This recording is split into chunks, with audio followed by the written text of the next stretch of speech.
Hey everybody, what's going on? Welcome to part four. I kept telling people in other videos that I was going to be doing part three and then realized, no, actually, Michael and I had already done three parts. So this is part four of our review of Michael's conversation with JRobin from back in the end of February, I believe, is when this popped up. Yes, somehow it's well, if we keep talking, it's like the it's like the loaf of bread only goes bad when you leave it out, right? If you freeze it, then it doesn't go bad, right? So this is like the loaf of bread that we keep putting in the freezer. We take it out, we cut one slice and we put it back in the freezer. So it's still a fresh conversation in some way. So thanks to everybody that's here, and props to J.L. Warren, Bridge of the Divine. He was first, so congrats. If I gave points, it'd be something. But I'm not a pine points person. Although Uh, I have heard you say that though, you call them spatch points or something. I can't remember. yes, somebody called him something like spatch points or something like that. Or See, that yeah, sounds a little. So, but I have of course, I think all Canadians have dirtier minds than we like to admit. So, spatch point sounds funny, right? So, I think if you're gonna have it, that's what you have to call it, right? yeah, yeah. Yeah, spatch is close enough to spank, right? I'm gonna get you demonetized here. I don't think Spank's gonna do it. I imagine it'll get worse as our conversation goes on. Yeah, maybe. Um, But yeah, thanks everybody for showing up. Reed, Garson Fay, Bob Rosenberg. Excuse me, Rob Rosenberg. I keep doing that. It's my failing vision. House of Comments, ha ha ha. J. Robin and Dee Dee live rent free in your heads. You should probably watch that one video, House of Comments, where Darth Dawkins seems quite preoccupied with me. Oh, Shatter, I saw that one. It was funny because I don't know that there's the one guy who talks there who has a little. He either has a little bit of a mental health issue going on, or maybe a little bit of a speech impediment. And he started talking a couple of times, and Darth cuts him right the fuck off and says, "Oh, by the way, about Jefferson, yeah. and blah blah blah blah blah. Oh, and did you know what else Jefferson did?" And it was really funny. And I think you reviewed that, and it was your review that I had watched, and it was really funny because you kept on pausing it, going like, "WTF? Like, I can't believe he's mentioning me again." I So think yeah, I think the guy it was Derek. He's a younger guy, even in the cases when he would let Derek finish it, Derek would say something about Greg Bonset or something like yeah, that, yeah. and Dartham like, yeah, fine. And then another thing that Spatchcock did that I hate, like Yeah. I'm like, what the hell are you doing, man? Like Jesus, just acknowledge the kid's point one time. Well, here's But especially when it's someone who's making a sacrifice at the altar of Bonson and Van Til, you figure that would make Dee Dee's pants all wet. Um, and back it's up. then I'm in a spicy mood tonight, Jefferson.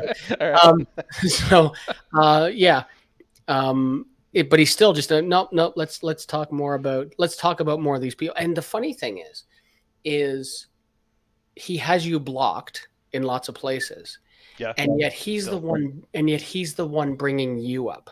So yeah, it's safe to say that just like in the Jeffersons, right? With a deluxe apartment in the sky, we are right up here in his cranium. Yep. And Penthouse suite. Yep. penthouse suite, yeah, and living free.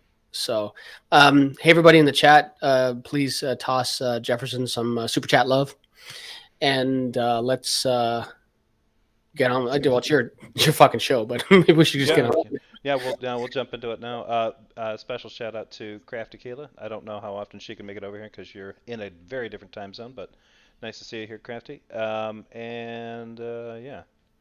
Crafty Uh, has one of the most and I say this as, of course, a stupendously happily married man, but Crafty has one of the most intoxicating voices.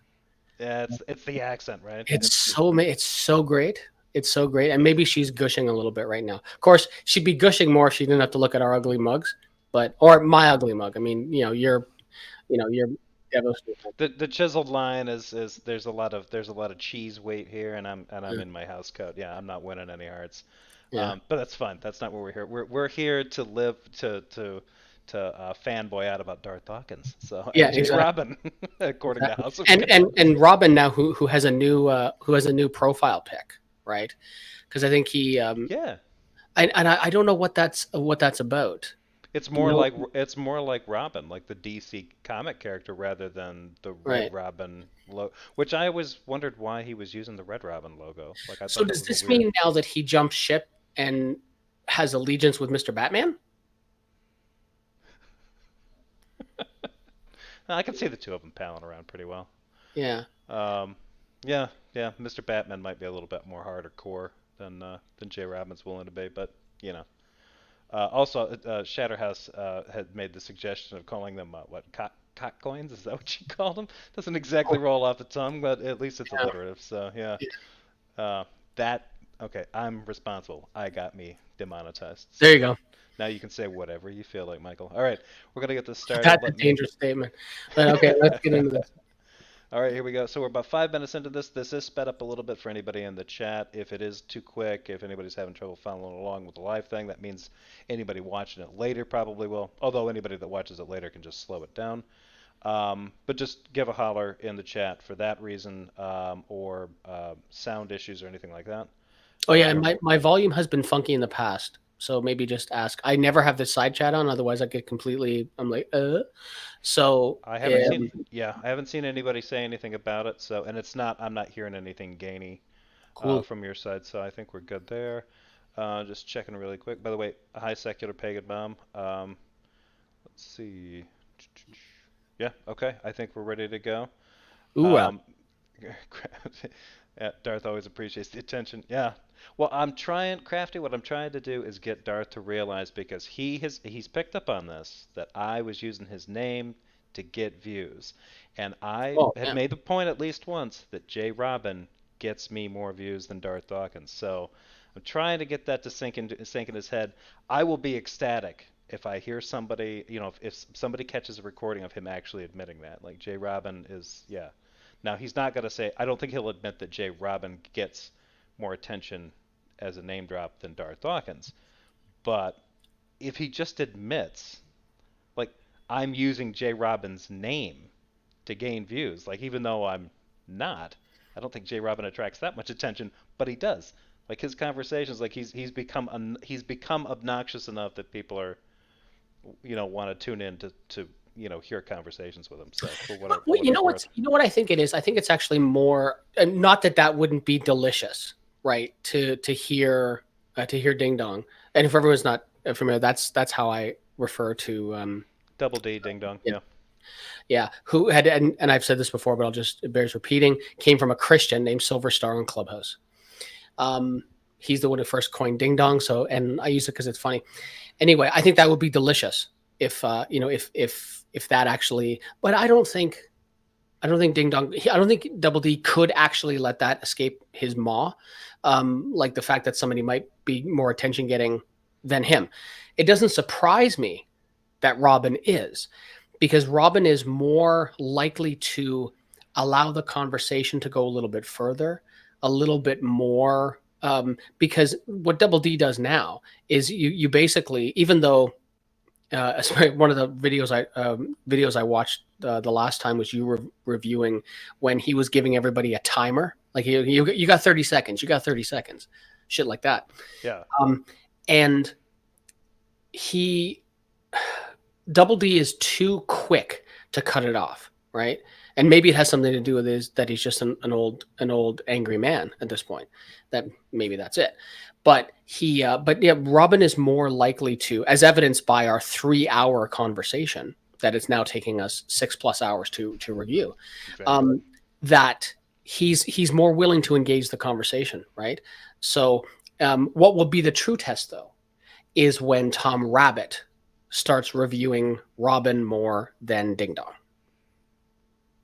That's a good point. That will be scrumptious. So without further ado, no, that's a good point. Yeah. Okay. So yeah, we're about 5 minutes into the second video. This was split up into two, but we're into the second half. We'll see how far we can get into this. No promises. We probably won't be on that for too long, but here we go. We'll get started.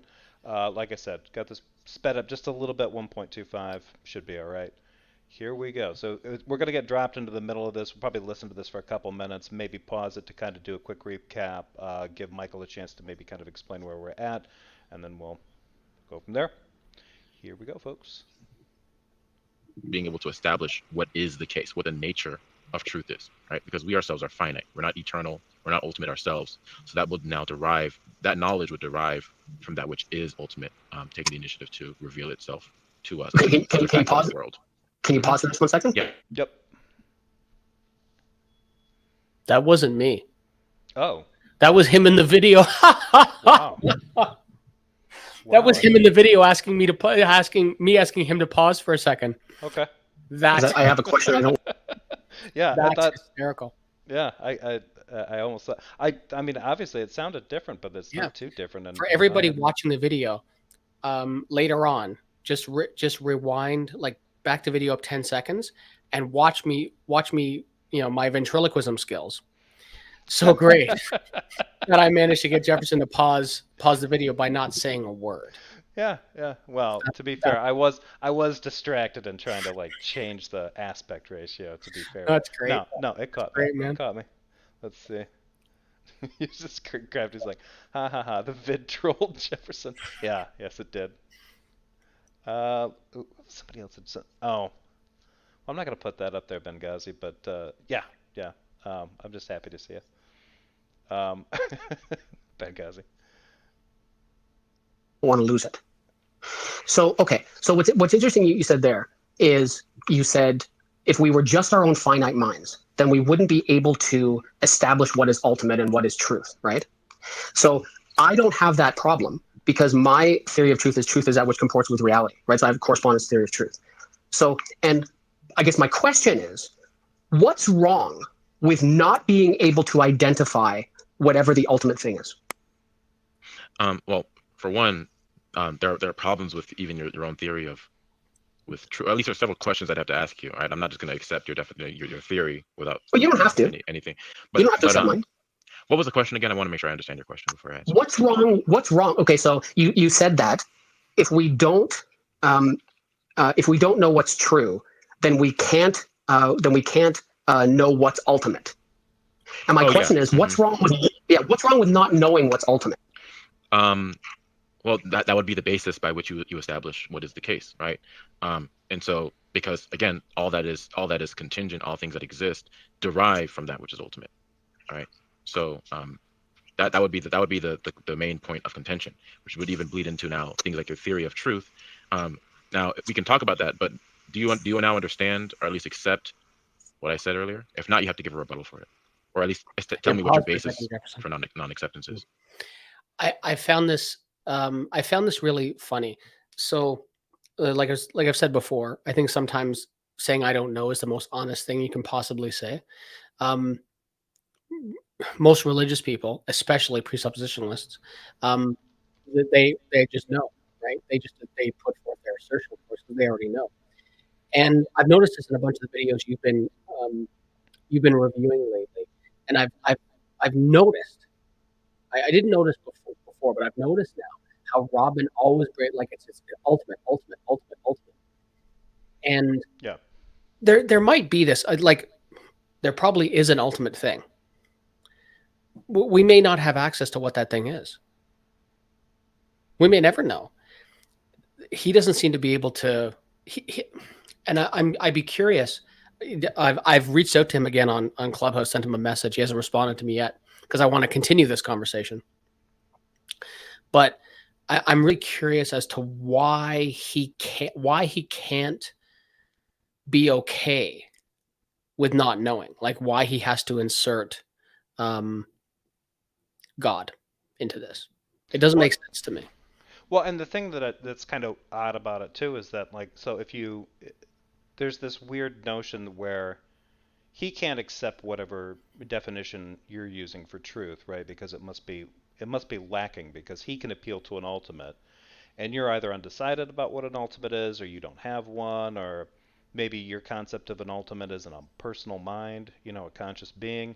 So any of these things, I guess, would just sort of break down, would make whatever your theory of truth and whatever your statements about facts would make them lesser.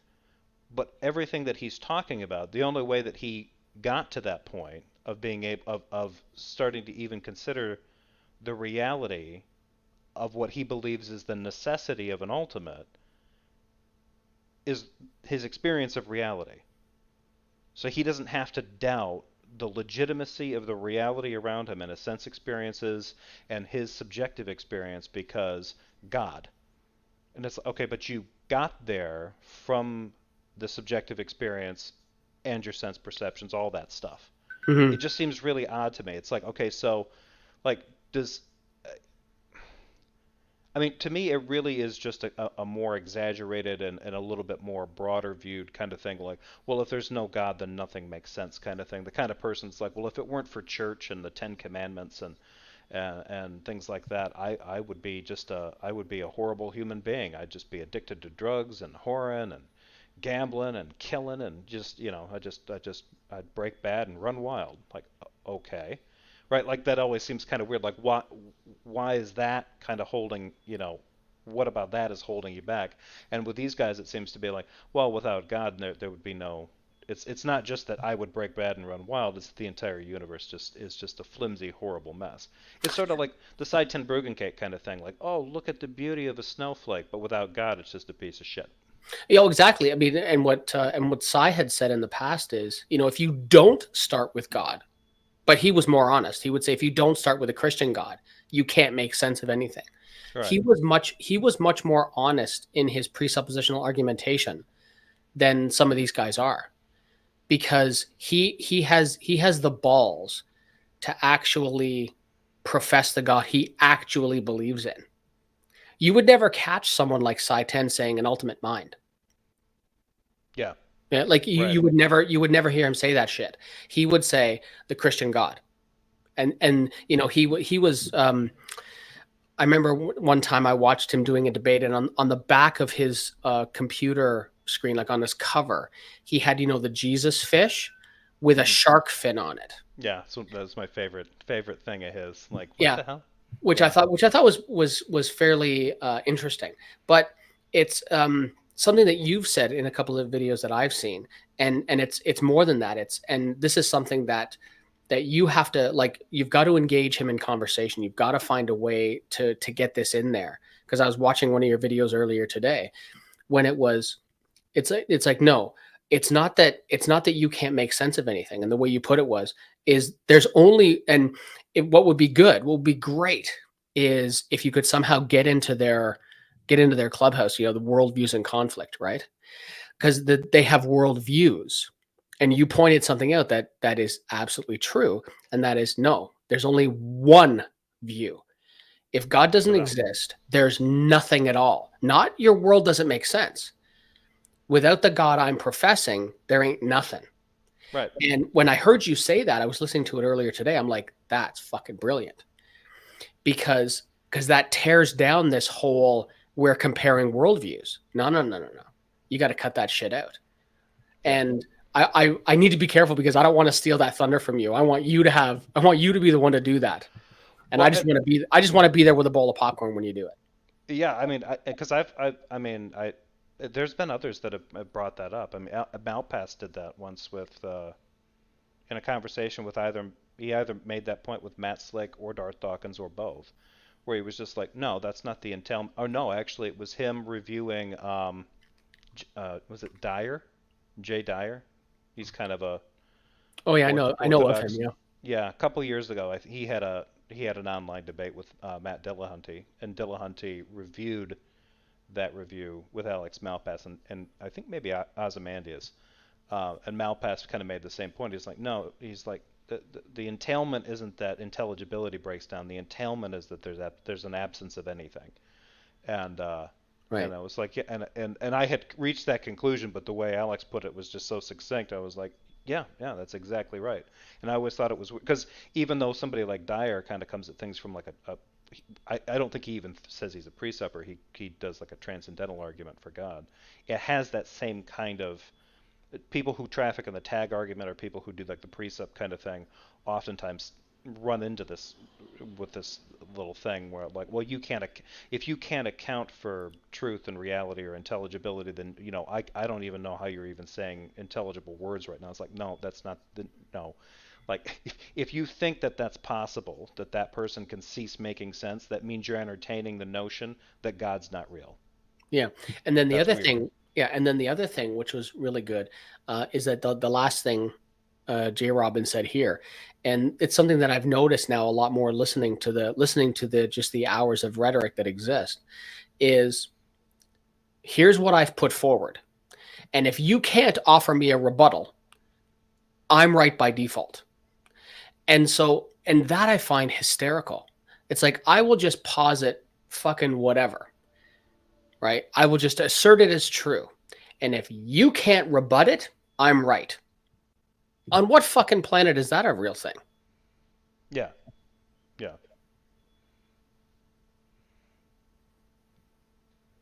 Right. So arbitrary. right. So the best answer I can give you is because after your first and second point that I agreed with, right? Is there a metaphysical ultimate? Right. I said yes. And you said outside of time, and then I asked for the clarifier outside of space too, and you said yes, and I agreed. And then the next thing you jumped into was God, right? And so the problem is that's where you lost me, because when you say God and then these other things, you are making the assumption that the God exists. Robin, this is why I asked you before, what's your starting point? And I didn't ask you this. I didn't. Wait, how am I assuming that question, God exists? because in the third thing you said, God does this. No, this is wait. What did I say that God does? You said God reveals. Yeah, you said he reveals. Can something that doesn't exist? By definition. Can something that doesn't exist reveal anything? No, but wow, I'm just at a loss for words for your lack of ability to focus. All right, I'm saying this with all due respect, but I don't understand how you. Remember, I was saying before that it was going to start to get less charitable. Right. This is where it starts getting less charitable. Yep. I'm holding his feet a little more firmly to the fire with stuff, and so now, because of that, I've lost all ability to focus. Right. Yeah. Yeah, and I like it when you try to, like, if you try to take something, you try to give like a separate example, or try to see if they'll entertain, like, maybe another hypothetical. They're like, well, that's a rabbit hole. Like, no, that's actually, I'm trying to illustrate my point. You're now just dismissing it as being something tangential, so that you can, so that I think in a lot of ways it's so that they don't have to admit that they don't know how to work that in to their script. Well, yeah, and it's the same way that a clarifying question is somehow obfuscation. Yeah. Right. Or prevarication. Or it's a trick from you. Like, you're just well, what is it? Darth would always say, like, people they're just running out the clock. It's like, most of the time you're having a discussion with people. You're not in a debate. It's not like they're using up your 10 minutes of quick Q&A time. Yeah. Like, it's an open-ended discussion. They're not running out any clock. He would talk about that all the time. Like, oh, okay. Yeah.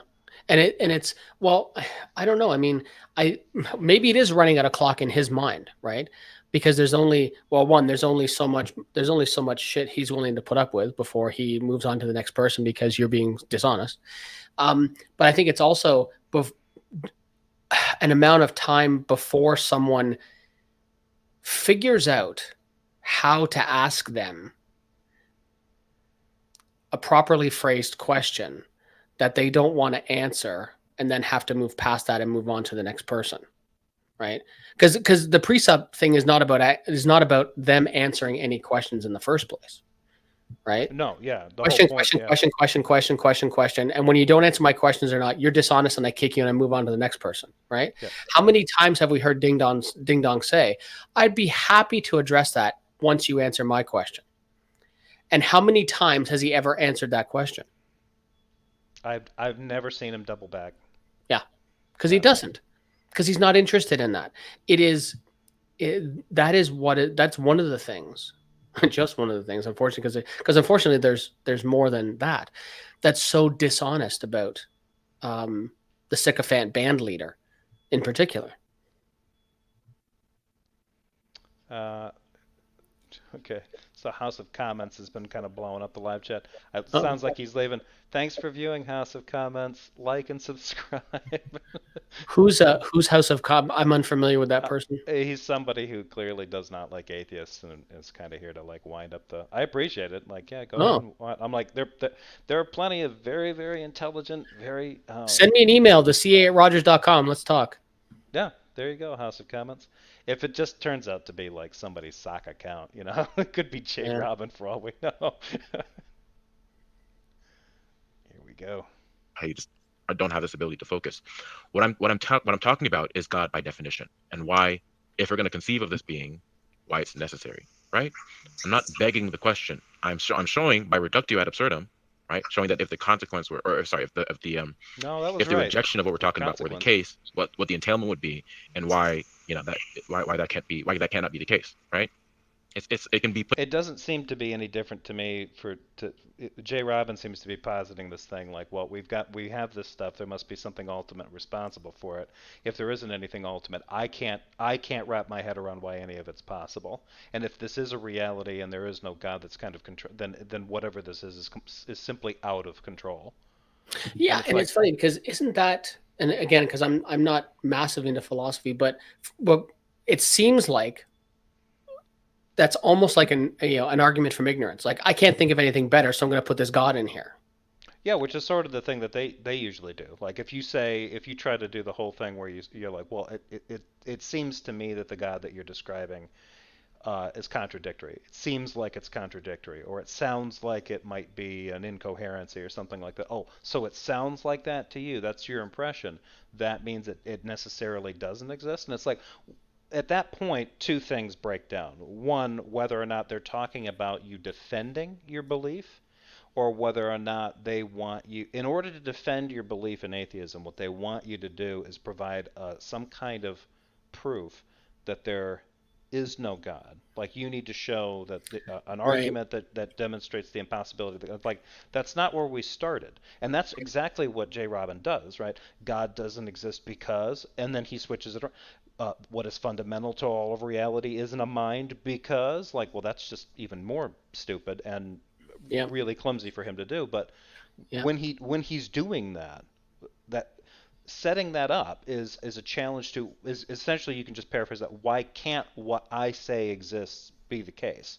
And it's like, Mhm. well, you wanted me to defend my belief or my absence of belief or whatever it is, negative atheism, positive atheism when it comes to whatever you're putting out there. That's what you want. Like, but the question that you're asking isn't about me justifying why I believe something. It's asking me about how do I demonstrate that what is at foundation in your belief is impossible. Like Right. that's a completely different chore. It is, and which is why, and it's funny because like I've said before, there's a difference between shifting the goalposts and picking them up and running around the field with them, right? Right. Because what they'll say first is, so you're an atheist, and for everybody who's not maybe not familiar with me, I take the positive stance. I believe gods don't exist, and I believe that to different degrees. The Christian God for sure does not exist, and I think I can back that up. But when they say, like you're a positive atheist, you believe gods don't exist. Yes. Tell me how it is, that God doesn't exist. And then you say something, well, how do you know that? I'm like, well, there's a difference between knowledge and belief, right? Knowledge is a subset of belief. I believe these gods don't exist. I know this one doesn't, right? Just based on the Bible and other things, right? So this one for sure doesn't exist. That one's not possible, right? But all these other ones I don't believe. So are you asking me what I believe? Because Ding Dong has done this before. He's been like, I'm not asking you what you know. I'm asking you what you believe. But when it suits their purpose, they switch that.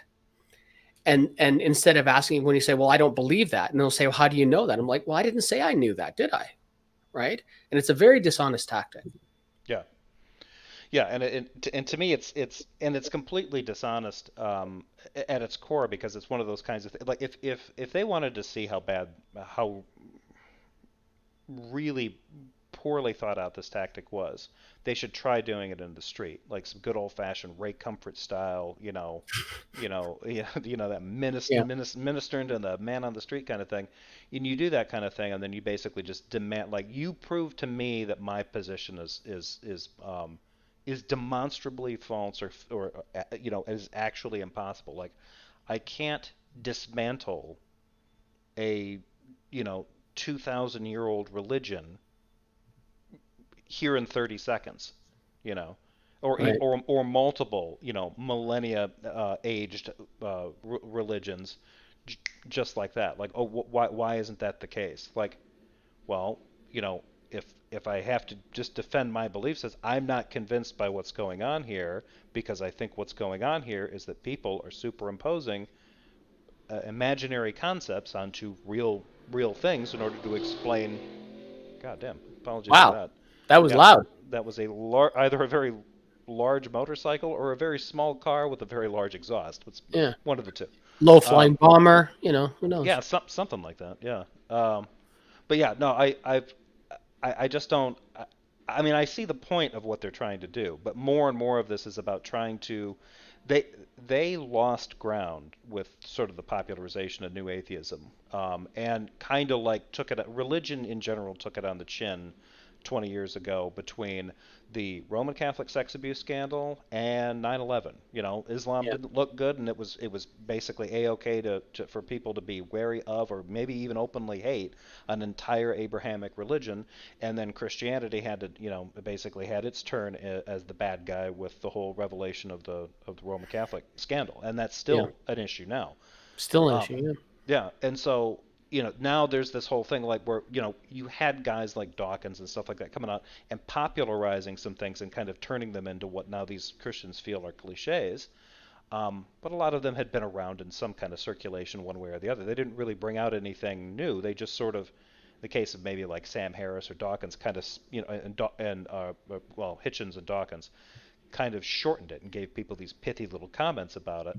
yeah, And now what I think is happening here is that more and more of these Christian apologists are asserting this hard stance because they want to go back to the way things were when the normal thing to do was to assume that Christianity is real or God is real and actual, and anyone that says the opposite of at least that thing, they're the lunatic, they're the outsider, they have the burden of proof, not us. We've got history, we've got tradition.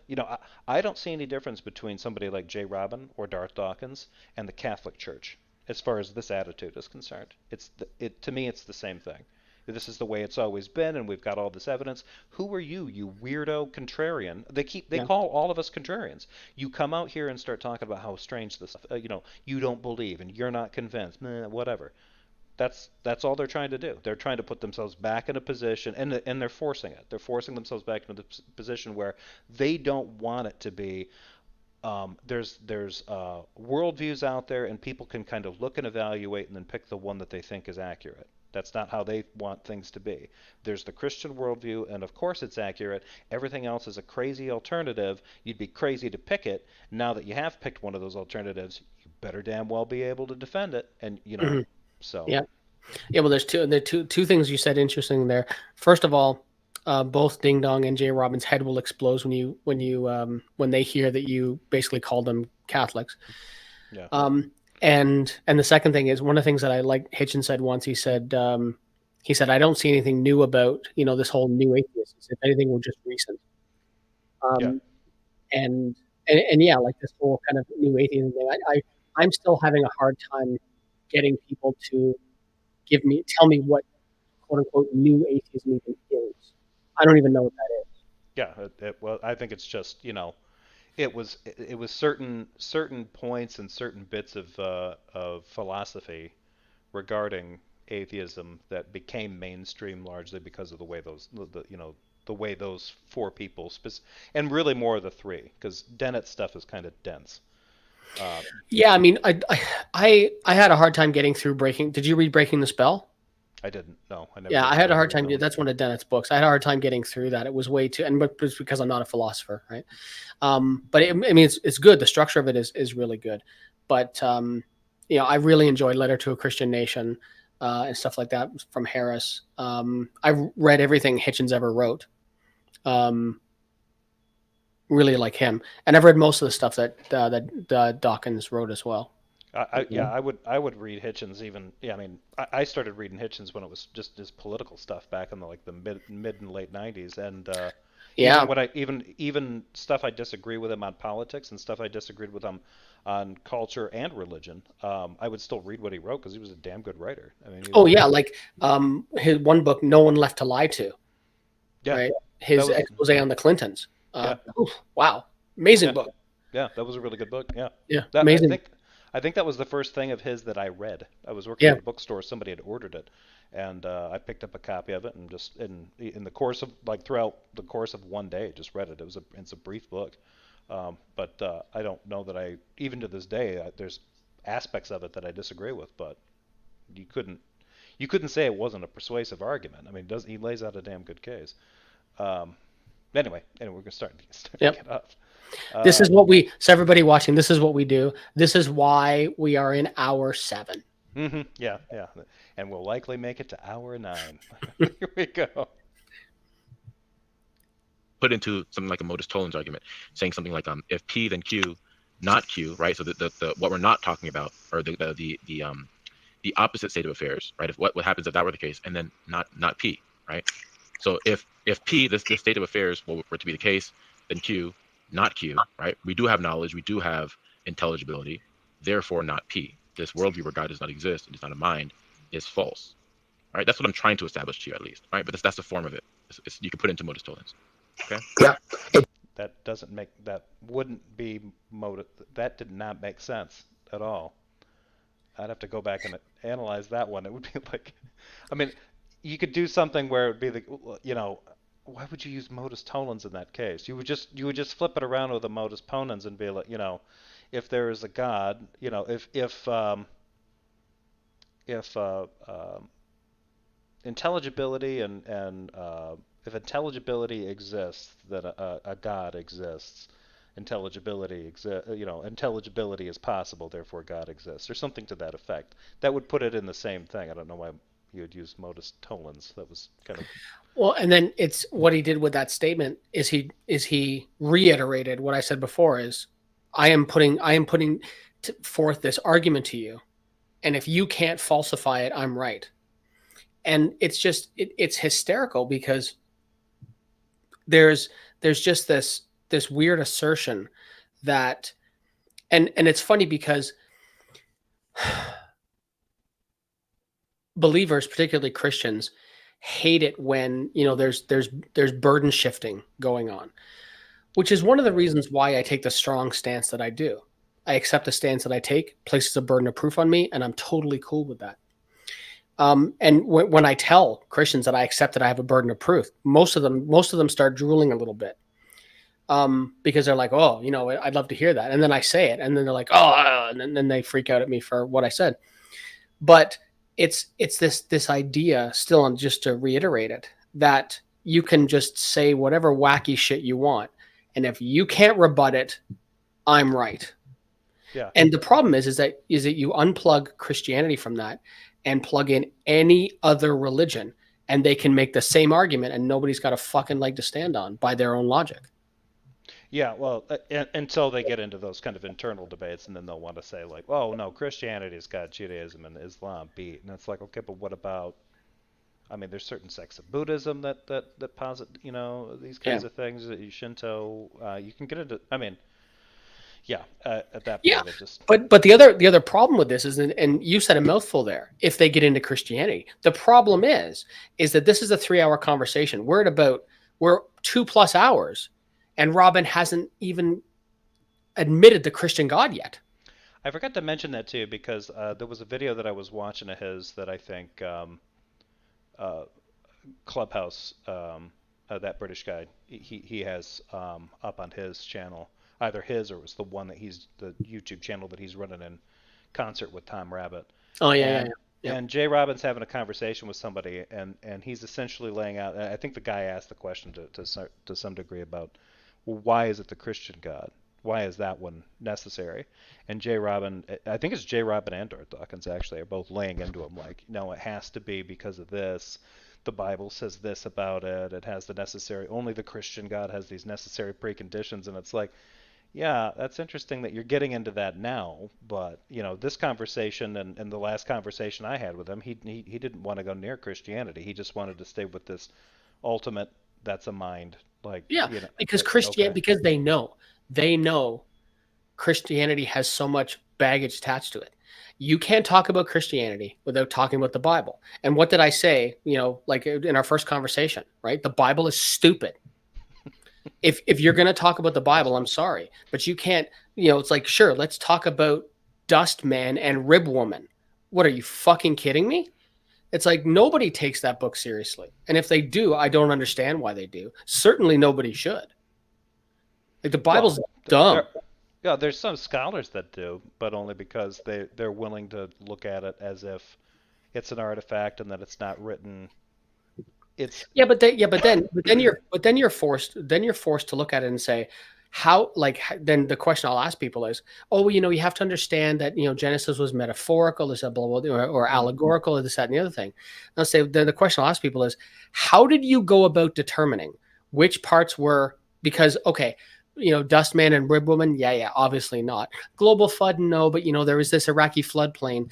Guy coming back from the dead, well, yeah, kind of need that for Christianity.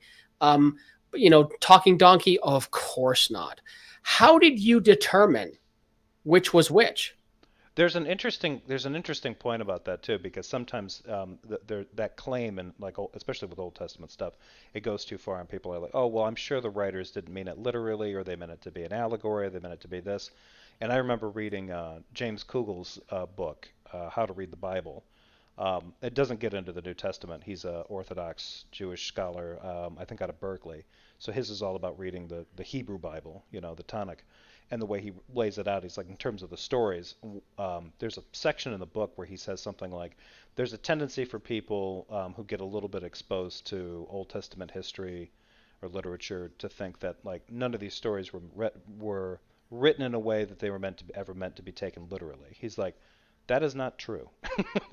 He's like, there are elements, there's fanciful elements in here. There's definitely elements of like what you would call hyperbole and things like that in the language. He's like, but those some of those things are cultural artifacts. He's like, you have to be careful about when somebody's like, when they crafted this story, they didn't mean for anybody to take it as a literal story. And he's like, there's no reason to think that the audiences that those stories were written for didn't take them mostly literally. So I thought that was an interesting point coming from him. He's like, it just depends on what kind they are. He's like, the Song of Solomon, the way that's written, is obviously not meant to be taken literally. Like it literally didn't happen that way. It's a totally different genre. He's like, but with some of this stuff, these accounts that they put in there, he's like, there's layers of stuff built into them, but they are trying their best to lay out what they think, not necessarily a literal description of how things work, but a real one, a true one. Give or take some of the absolute facts. So yeah, newsflash, it ain't true. It's probably not true at all. Yeah, I mean, because it's like that account in Genesis. Well, the accounts in Genesis. The fact that you even have to not even just one. Yeah. Yeah, the fact that you have to argue that with fundamentalist Christians is insane. It's like that's consensus knowledge at this point. There's multiple creation accounts built into Genesis, and most of the Christians that you run into here would just simply not accept it. Oh no, yeah. Genesis 2 is just a reiteration of Genesis 1. Exactly. Yeah. Don't you know? Just like all the Gospels, when the Gospels never contradict what they're talking about when they're talking about the events in Jesus' life. They either enhance or explain from a slightly different perspective. Right. It's like like when you watch like the missing or the deleted scenes for a DVD. It's like that is not how the Gospels work. Do not give me the deleted scenes explanation. What's funny is I remember listening to I heard Bart Ehrman say it once in a talk, and then he wrote it in one of his books, and I can't remember which one now. He said, but if you want to study the Gospels, he said, read them horizontally. Mm-hmm. He said, read Matthew 1, then Mark 1, and keep going, and then go to 2 and go across and across and across. And that's the easiest way to see all of the problems with the Gospels. Yeah, you do that with the 3, Matthew, Mark, and Luke. That's those. Yeah. That's the synoptic. The synoptic. Yeah. The synoptics. Yeah. Yep. Yeah. Yeah. But John when is the only one that bucks that trend. With John, you got a totally different animal with that one. well, yeah, John, you've got like Super Jesus and all this stuff. Yeah, it's kind of He's like God from the jump, and yeah, it's not messing around. It's like, yeah, Jesus is Yeah. divine. Yeah. Yeah, but when you read the first three, and that's anybody watching this, you've probably all heard this before. Just you can even write them down, and you can write down from Matthew, Mark, and Luke, and all the way through, reading each one separately, and you can write down the differences, and there's scads of differences. And yeah, the easiest thing. The way that's been explained to me is well, what would you expect? They're from each other's point of view. I'm like, motherfuckers all saw the same shit happen and wrote shit down differently. Yeah, and they're not. Yeah, there's no evidence that they're eyewitnesses. Anybody that wrote them probably wasn't anybody that was with him. Yeah. Oh no, but the whole thing is, I mean, I heard Matt Slick say this once in a talk, where they can take Matthew back to within 5 years of the cross. Like, how? Yeah, I've looked into those claims. I've read some of those. That is, yeah, nobody's real keen on backing that one up. The only one that I've seen, the only one that most people are comfortable with is within a range, and I think as far back as they're willing to go for Mark is like 50. Yeah, like I've seen between 50 and 70. Yeah. And that's as early as they'll put, maybe 45, but other than that, that's like, no. And even then, that's really, you end up having to like explain, you have to explain away why that particular author would be emphasizing things that were like, that if it was written in 45, why is he emphasizing certain things that were probably happening like 20 years later, and 20 years in the future from that? Like, yeah. So yeah, it's a mess. It's hard to do that. But anyway, yeah, now we're starting to get into New Testament criticism, but there actually are, for anybody that's interested, there are, I think actually Logos does this, if that's the name of the program. I think it costs quite a bit to do it, but I think obviously with a computer you can just line them up. You just get your tabs open and just go to the same translation and start lining up the those three synoptic gospels. If you're interested in doing that, I think there's a software program called Logos that will do that. You can actually lay them out, and if you've got a wide enough monitor or whatever, you can read them, in columns that way, and track them both. And you can get synoptic gospels. It's like a map book, and get those, and they even highlight the similarities, the differences, what was borrowed, what was omitted. It's an interesting field to study, and it's really confusing. It's very in depth. Yeah, what I did is I just went to Bible Gateway. Like I'm on a Mac, so there's this little app called Snapshot where you can break your screen into quadrants. Mm-hmm. And so I just have 4 windows open, and I just had each. I had one for reference, and then the other, actually I think I did all 4. I may have done all 4, where I had each one in a quadrant, and I just went through each one side by side, and with a notepad, just scribbling differences down, and it's. Yeah. Staggering. Yeah, it's interesting. All right, let's get back in here. You still have to, and I was very careful in what I said before. Right, what I said, part of what I said this time. No, finish. Go ahead. No. I was. I mean, yeah, I could have put that a little bit better, but yeah. The point is that I'm showing that the. Yeah. Well, go ahead. No, it's all good. It's all good. And I know that this has been. It sounded a little bit contentious to everybody who's listening. I should take a second just to say hi everybody, and thanks for coming by. I'm enjoying this conversation, even though it may not sound like it. John Maddox, who's in the audience, can attest to the fact that I'm enjoying this conversation because he knows what I sound like when I'm not enjoying the conversation. But that's a different story. It's good to see you, John. Anyway, like I said earlier on, I said you're assuming that God exists, right? You said because God reveals, right? You're making this assumption, and I understand. Like I've spoken with Matt Slick previously on Apologetics Live with Andrew Rappaport, and I forget the other guy's name now. The guy's name now. Anyway, and he was going through tag with me, the Transcendental Arguments for the Existence of God. It doesn't fly for me because you have to make these assumptions, and this is why I asked you earlier what your starting point was. And you said God, but you are making an assumption, John. Okay, there's 2 issues. There's 2 issues here. You really are. Okay, there's 2 issues here, Michael. For one, in the argument I'm giving right now, I didn't make a single assumption to you. I'm simply arguing why it's the case that we need, in this case, a mind, and why that mind needs to be revelatory, right? Right. So something can't be, for example, something can't. The reason. Right, but he's assuming. Well, I'm going to let him play a little bit more before I jump in.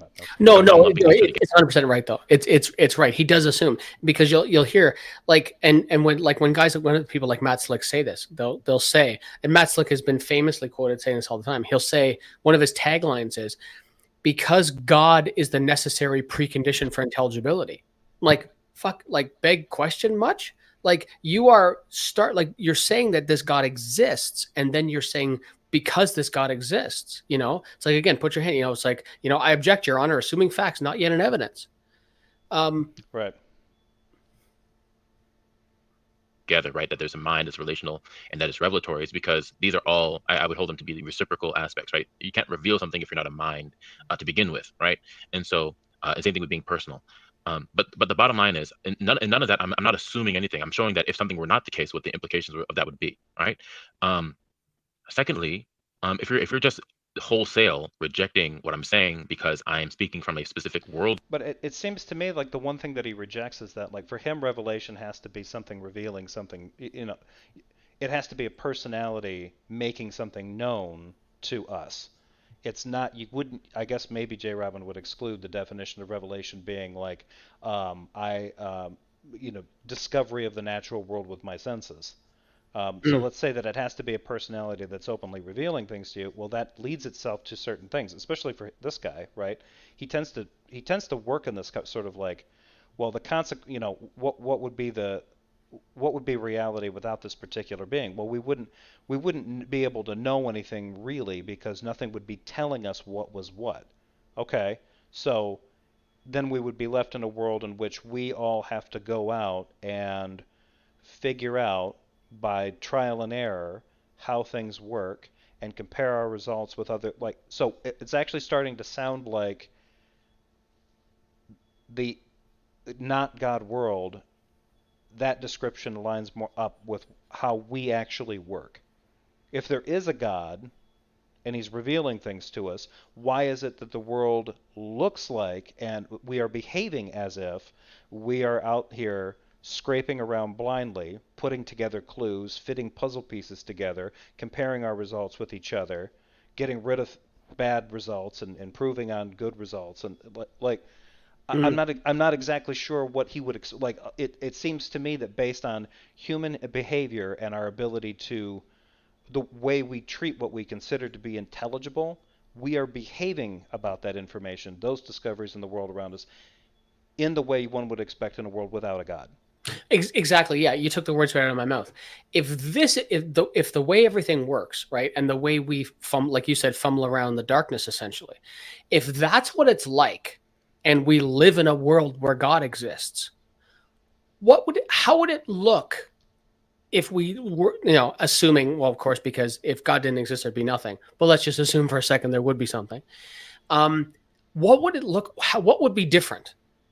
What would be different in observing the world where God didn't exist? How would that be different than what we have? Like, would Andromeda not be on a collision course with the Milky Way? I don't know. Right, exactly. Yeah. View, then you'd end up shooting yourself in the foot philosophically, yourself, okay? Because you yourself speak from a worldview that you operate from, okay, and that you reason from, etc. Okay, so really what you're doing, it's not really what you're. I like how they do this. So on top of hijacking what a worldview is, and then assuming that there's multiple when they don't believe that, they then operate as if the worldview is ontology, or maybe this is what the confusion is. Maybe they think there is an ontological ultimate, God, and then the worldview is like some kind of an ontological epistemology. Like the worldview is what's superimposed onto reality, and that's what you draw from when you go to make, because that's what they're saying. Like, well, you don't have your worldview lacks this, so you can't make sense when you're stipulating facts or when you're trying to posit something. Like, okay, well, but yeah. That doesn't. You don't need a world. That's not what a worldview is for. Yeah, but it is to them, right? And all they do is where we may have question marks or I don't knows. They just insert God, and everything just makes sense now. as soon as I adapt, sorry, I just broke my studio.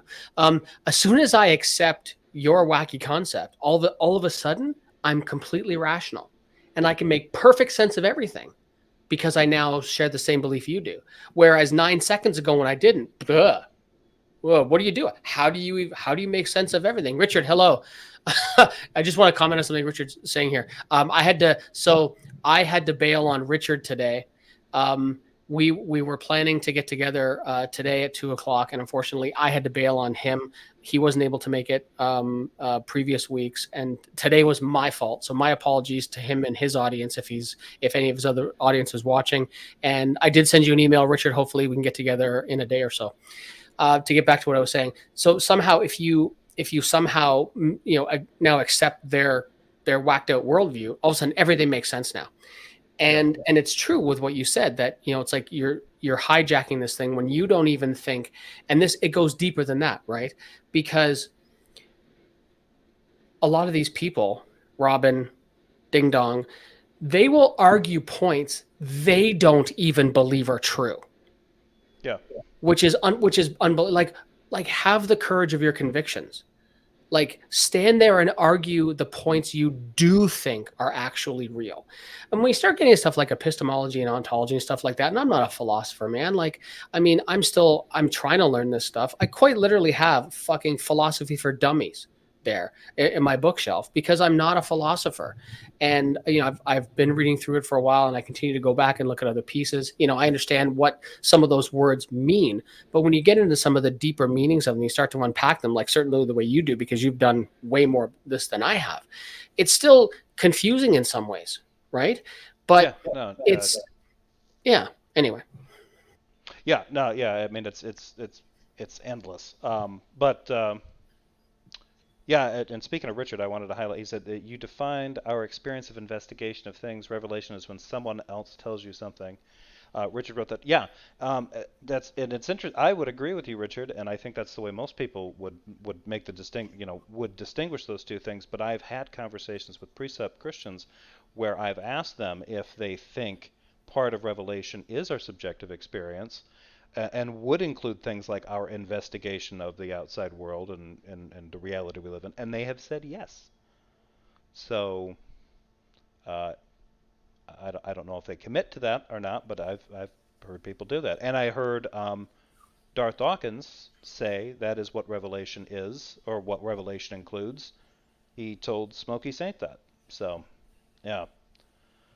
Your guess is as good as mine, because it confuses me. Because to me, revelation is like somebody's telling me something, or they're showing me something, but it's this conscious being, as JRobin puts it, a mind, Right. sharing information with me. It would not include me growing up and figuring out what the world is just through trial and error. But who knows? It seems to change. Your objection isn't well thought out, okay, and it's borderline sophistry. Okay, because you end up indicting yourself. Can you explain to me what assumptions I've made? Whatever your worldview is, okay, and whatever you hold to be foundationally true, you're going to be operating under those because a worldview has propositional. Arguably, it is either a proposition or a set of propositions. That's what your metaphysical framework is. It's affirmations of certain things you hold to be true. Okay, and so whatever those things are, fundamentally, you're assuming that whenever you're going out and operating in the world. So there is always an underlying assumption and some worldview circularity with anyone's worldview. So what I asked you, Robin, was can you please point out the assumptions that I made? You never really went into detail about your worldview, so I can't answer that question. But the bottom line is, if everyone is operating off of a worldview, and whatever worldview that is they're operating under, then that's all that needs to be said. They're operating under a worldview, meaning that they are making certain assumptions about the nature of truth and so on and so forth. So you're not going to escape. Yeah, go ahead. Sorry, go ahead. Please finish. You're not going to escape circularity on your own terms. Yeah, but mine would be virtuously circular. Okay. Sorry, that I said that tongue in cheek. I said that tongue in cheek. I remember hearing. I couldn't resist.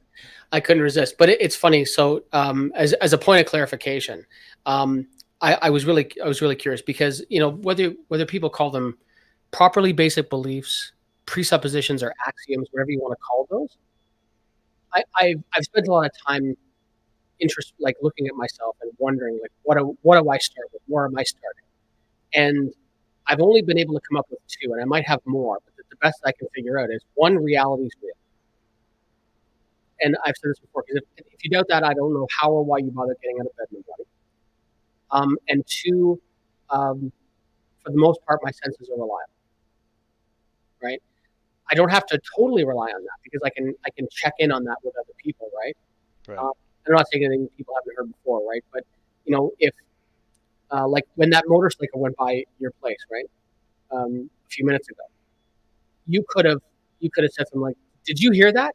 Right? Because maybe you weren't sure what it is that you heard, and that's you checking in with another person to see whether or not your senses are working right. We're walking down the street together and we see something like, "Did you see the same thing I saw?" Right? Because we're checking in with people. So even we don't necessarily have to trust our senses all the time because our senses can play funny tricks on us. But outside of those two things, I don't make the assumptions that Robin is accusing me of making.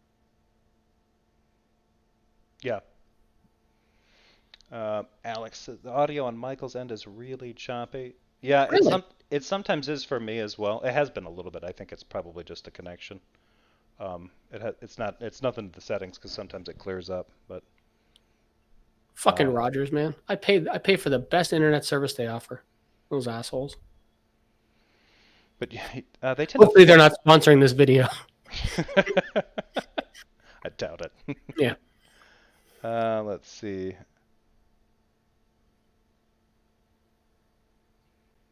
Okay. Maybe it's Jesus. There was somebody had asked a question up at the a little further up, and I'm just trying to find that before I. Yeah, here it is. Let's see. Jefferson, why should we as atheists agree with what Robin defines as God? Should it be what we see and understand as what a God is in order to deny it? I mean, for the purposes of having discussions, I don't know that there's anything necessarily wrong with entertaining someone else's definition of a God. I think the bigger problem here is what I mean. I brought it up in the past. Michael brought it up. I think even in this conversation, going back a few of our video reviews, is that the God that is being discussed here is really not like the full definition of the Christian God that JRobin tends to, he claims to believe in.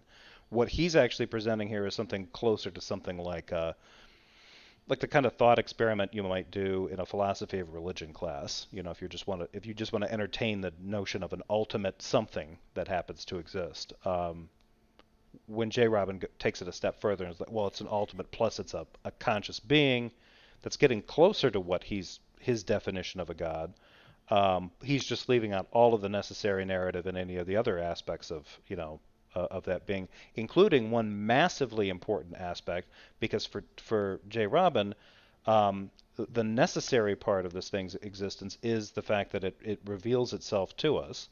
And for Christians, the way he's doing this, the God that he's defined as just being an ultimate and a mind, without revealing itself in scriptures, means that for a huge number of people, his hypothetical never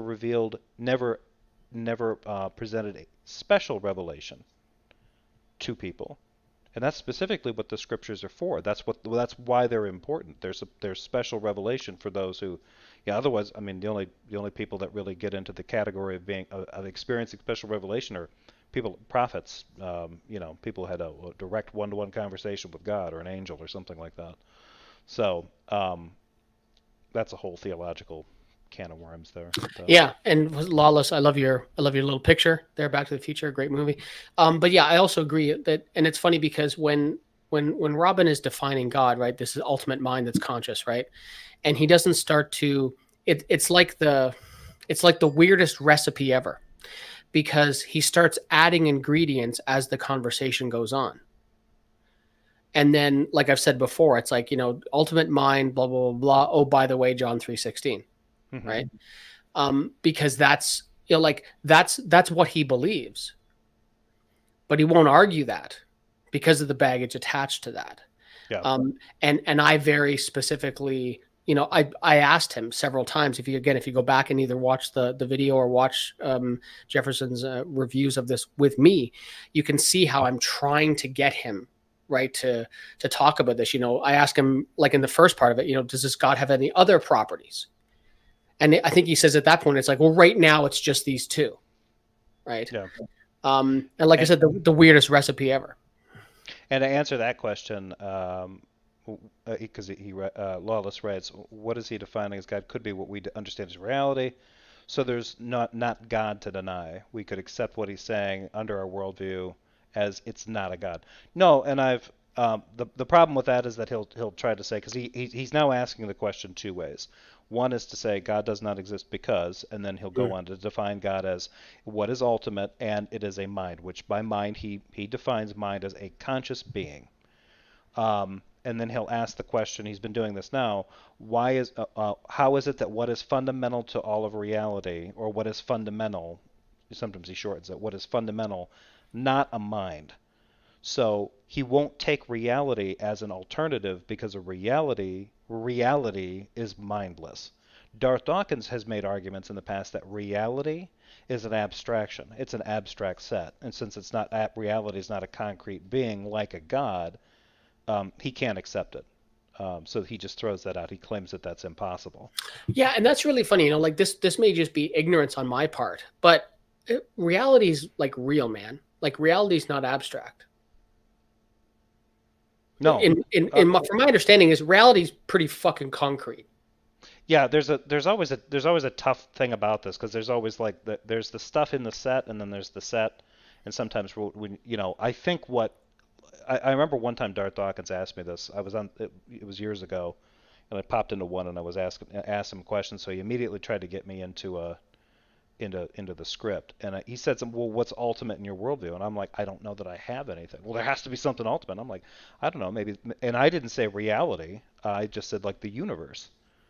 And so he immediately blows up, and then he just starts saying, well, the universe is abstract. So is that a concrete or an abstract?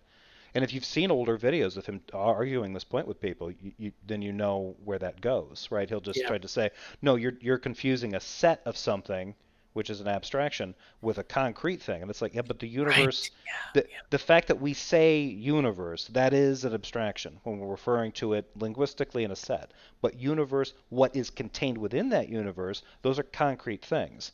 So he just thinks, oh, it's just a set of concrete things, but you need one concrete thing. Right. This is what he did. Yeah. Yeah. At that point, that's when things blow up, because that's when based on what I've been reading more lately from some other atheist philosophers, I think that shit's impossible, because what Darth has been trying to say is no, it's one thing, it's concrete, and it's metaphysically independent. It's ase. Like no, I don't think that's possible. So that's what he did with me on Modern Day Debate. Back a few years when I had my first, I still regret reaching out to James for that. But anyway, my first conversation with Ding Dong was on Modern Day Debate. And he asked me what my ultimate is. And I did say reality. And he's like, well, reality is an abstraction. I'm like, no, fucking reality's real, man.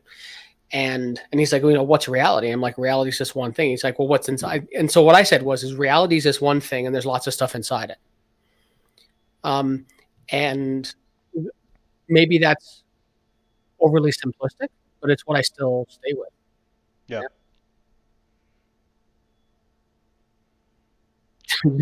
Space brains, yeah. Yeah. I've said this before. To the best of my knowledge, the mind seems to be what the brain does. That the minds seem to be the byproduct of a physical brain. Yeah. And that when this hunk of flesh is gone, then everything that is me will cease to be, and my mind will cease to be, because there's no more brain. So this whole thing of a disembodied mind doesn't make any sense to me. And I'm not trying to be obtuse about that, but it doesn't make any sense to me, because from my thought, it's like, what do you mean a mind without a physical brain? It doesn't make sense to me. Yeah, that's kind of how I think of it. Jack Burton. Just ask Dee if he's ever been to the universe. Sometimes I'm not sure he lives here, because he's got some pretty whacked out ideas. I think with some of the ideas that he has, I'm almost convinced he doesn't live in a little place I like to call Earth. JRobin and Darth claim the God mind is separate from any physical underpinnings or substrate. Yeah. Yeah, I've heard the Oh same yes, too. substrate. That's very Jordan Peterson-esque. I remember hearing him say once that he was talking about God being in the metaphysical substrate of the universe. Okay. I have no idea what that means. Simus has a good one here. By the way, that God also likes to play with his wood. Yeah. Thank you, Samus. The road to demonetization. Yep. Thank you, Samus. Hearing an apologist say that once, and they said, "Oh yeah, but mine's virtuously circular." I found that very funny. Anyway, so I think I. All right. Are you, by assumptions, are you meaning to say like properly basic beliefs or axioms or presuppositions? Because I'll admit that I have a couple of axioms. I wouldn't refer to them in my case as axioms. Maybe you would say you have certain axioms about reality, but I would say I do have presuppositions about the world and how it operates, and that's based on the Christian worldview. Oh, okay. Oh, okay. Thank you for that. That was going to be my next question. So it sounds like you just said, and please correct me if I'm wrong, are you a presuppositionalist? I employ presuppositional apologetics, yeah. If that's you take presuppositionalist to be anyone who employs presuppositional apologetics, then I would be. Oh no, and that's why I want to be super clear, because if I'm misrepresenting you, I'm not interested in doing that. That's why I asked you the question. So is that correct? Yeah, if a presuppositionalist is taken to be someone who employs presuppositional reasoning and apologetics, then yes. Okay, so then is it still true when I asked you earlier what your starting point is? So you start with God. So do you start with the presupposition that the God of the Bible exists? Start in the sure. Yeah. Mm-hmm. See how slow he was? I very specifically said God of the Bible. He's like, Well, I thought it was weird that he was that he was that. Well, I know why he's hesitating, because I think he thinks you're setting a trap. But if he really is kind of committed to like a precept kind of thing, he should be like, right there on it. Like, yeah. He should have been on that like a fat kid on a Smartie, man. Yeah, it's just like, of course we have to. That's how revelatory epistemology works. Of course, we assume it. Like, I don't know why he's like kind of like hedging his bets now. So yeah, because Papa Ding Dong is going to be upset if he ever hears this part back, and Bonson and Van Til are going to be rolling in their graves when Robin didn't jump on that immediately. Well, yeah. Well, if there's any rolling in the graves, it's because Van Til's still pissed at Bonson. So maybe. All right. So here's so now, in fairness, I will tell you what, to the best of my, and I think about this stuff a fair bit, maybe not as much as I should, but I think about this stuff a fair bit. I've tried to ask myself, what presuppositions do I have? Seconds. And to the best of my knowledge, the best I can come up with is. What's that? So I'm about to say what I just said about 3 minutes ago, and what my presuppositions are. Mm-hmm. So you may want to skip forward like maybe 30 seconds or something, if you want to. Otherwise, just let people hear it again. Okay. Whether you want to call them presuppositions or axioms or properly basic beliefs, whatever, it's fine. I start with reality's real, because I think if you deny reality being real, I'm not sure how you get out of bed in the morning. And partially that my senses are reliable. Now, I only have to partially presuppose that because I can test that with other people, right? And people do this all the time. People will say, I'm sure everybody listening has done this, right? Where you walk along and you say, something happens, you're like, did you just see that? And what you're doing is you're kind of testing, like, did this other person did we just see the same thing? Or you hear a voice or you hear a sound. It's like, did you hear that too? We're testing our senses. So partially, I presuppose that my senses are accurate, but I can always test those against somebody else. So those are my, again, whatever you want to call them. Now, what's interesting about what you said about your presupposition, like starting with the Christian God existing, and again, correct me if I'm wrong, but applying presuppositional apologetics, whether it be like Van Til, Bonson, whatever kind of thing, for me, and again, I'm not looking at this to be, and I don't want to come across the wrong way. I'm not trying to be insulting in any way. It comes across as borderline dishonest, and I'm not calling you dishonest. The approach, because to me, you have started with your conclusion, and that makes it now makes perfect sense to me when you had your first two things where you said metaphysical ultimate, and then God not being in time. Then I asked you space as well, right? And then you started in with God reveals. It makes perfect sense to me now that you've said you employ presuppositional apologetics. Yeah, Michael, this is embarrassing. Michael, can I stop you, please? Because you're kind of far away, man. You've started with your conclusion. That's all I want to say. No, that's not true. Do you know what transcendental reasoning is? Transcendental reasoning. I'm not familiar. I know what tag is, but tell me what transcendental reasoning is. Well, this is actually very important, right? So I would caution you, because you're making a lot of statements. I don't think you really actually understand what you're talking about. Transcendental reasoning is when you're reasoning about what's necessary for certain things to be the case. Okay, so for example, No, that's not. There's no such effing thing. Like, that's not a thing, right? Like, there's transcendental arguments and there's arguments about metaphysics. So all of them are completely speculative. There isn't this like special category of reasoning that we do when we're starting to talk about that which lies at the foundation of all of reality. Like, this is just woo talk from JRobin without him really committing to the wooey part of it. Yeah, and it's funny because I've heard it talked about now a little bit more, and so what I've christened it in my head as reasoning when you're just making shit up.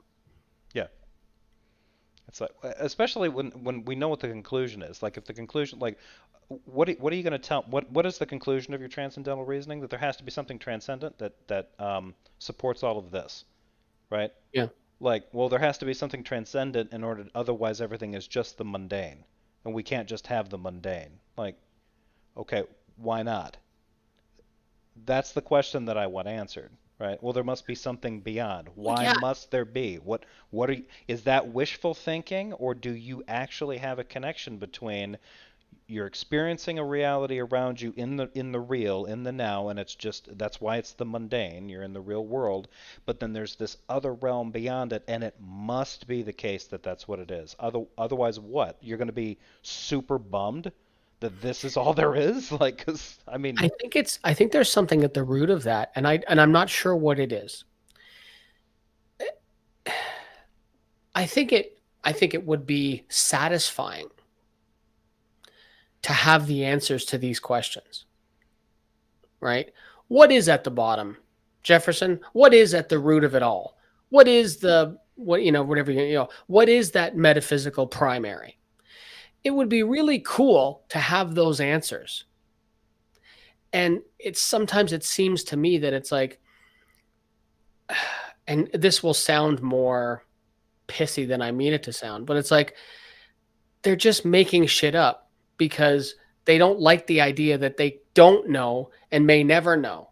So I'll just make up this thing and put it there and then proclaim I'm right. Mm-hmm. Unless, of course, you can rebut it.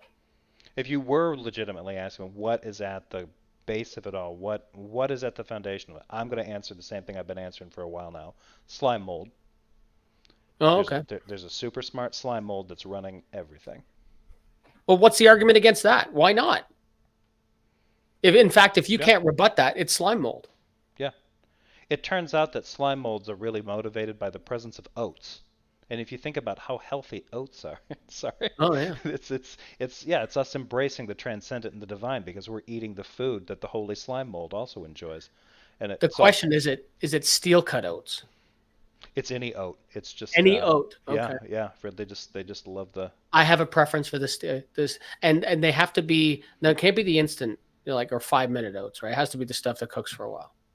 I don't mind quick oats as long as they're rolled, but if they're like the instant ones, I agree. That's a little weird. Yeah. We may have a different oat worldview.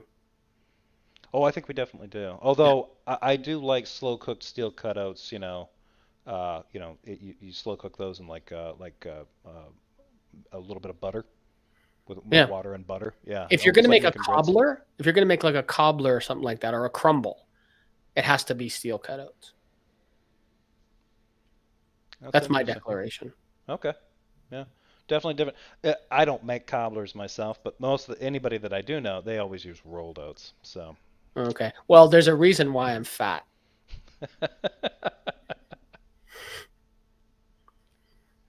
Transcendental argument could be put forward like this.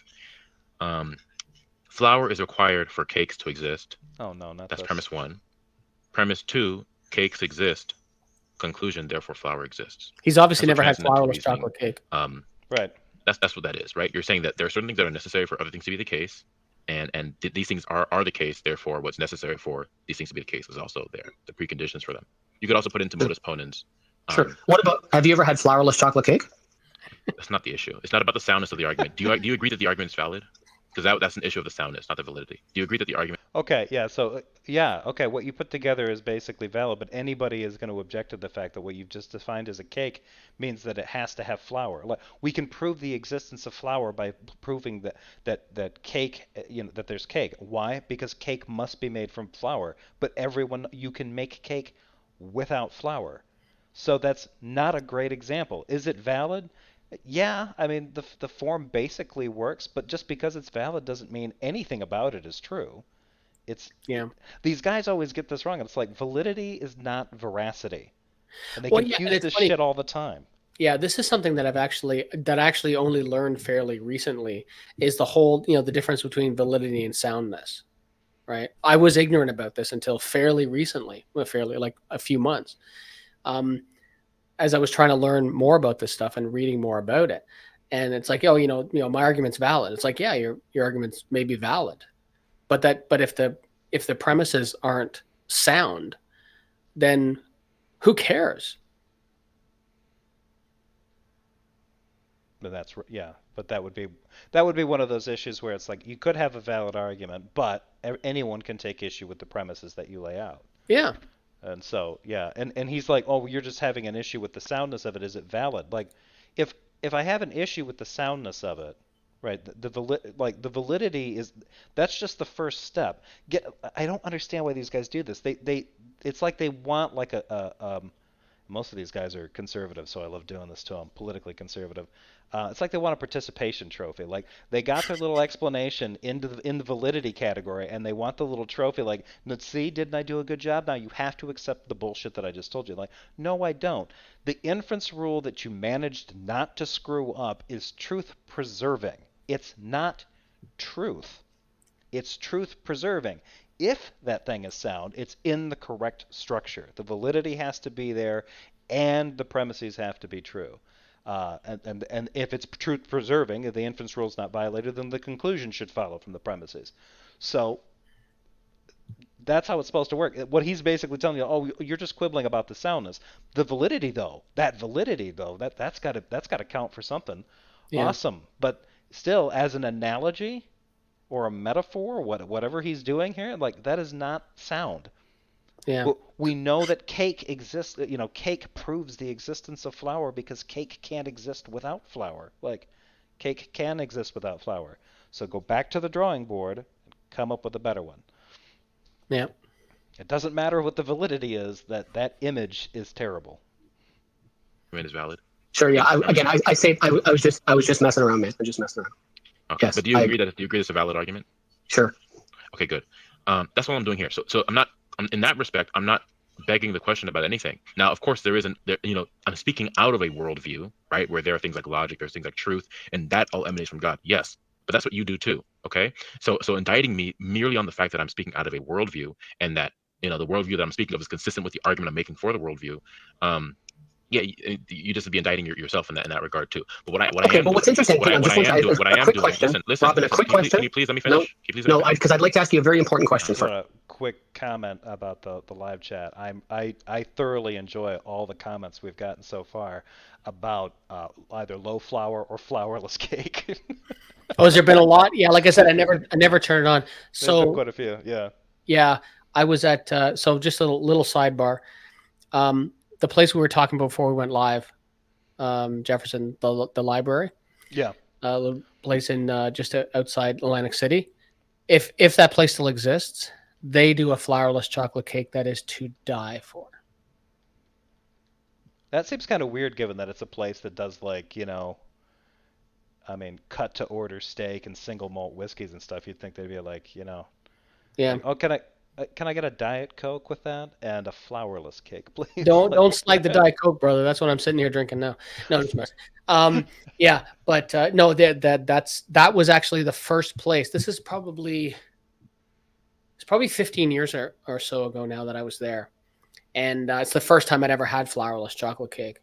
And my wife tried to make it for me once, and I love her dearly, and she failed miserably. But I have a picture of it. I have a picture of her failed experiment, which is still funny. But yeah, flourless chocolate cake, man, it's a thing, and it's good.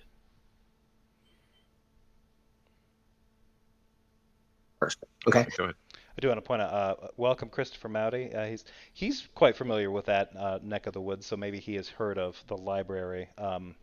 Did you say it was like 40 miles north of Atlantic City? No, about if memory serves, it's about 40 miles west of Atlantic City. The library. Yeah, it's kind of. I wonder if it's still around. With stakes like that, I would hope so. Yeah, I would hope so too. You just said that you're arguing from a worldview, right? Mhm. And these worldview contain certain things. Does that make it true? I didn't claim it does, and no, it doesn't. Okay, thank you. Continue. Okay. If it was true, then you'd have contradiction on your hand, because then your worldview and my worldview will both be true. Okay. So yeah, no, merely believing in a worldview does not make it true, or merely having a worldview. What I am doing, yes, I do have the worldview that I'm arguing for in mind and as my underlying, what I'm operating under. But I'm showing to you that if this worldview were not to be true, that we'd have problems, significant problems, ontologically and epistemologically. And the first two points of God, the first two elements or attributes of God being eternal and ultimate, you agreed that there needs to be something that is metaphysically ultimate and eternal. You agreed to that, and you've made that clear. Now we're talking about what's an additional attribute that is required for this mind.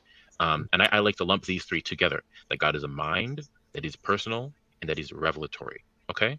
Now I take it that at least you can't be revelatory and personal without a mind, which is why I include being a mind, that you're conscious, right? That you make certain actions, that you do certain actions consciously.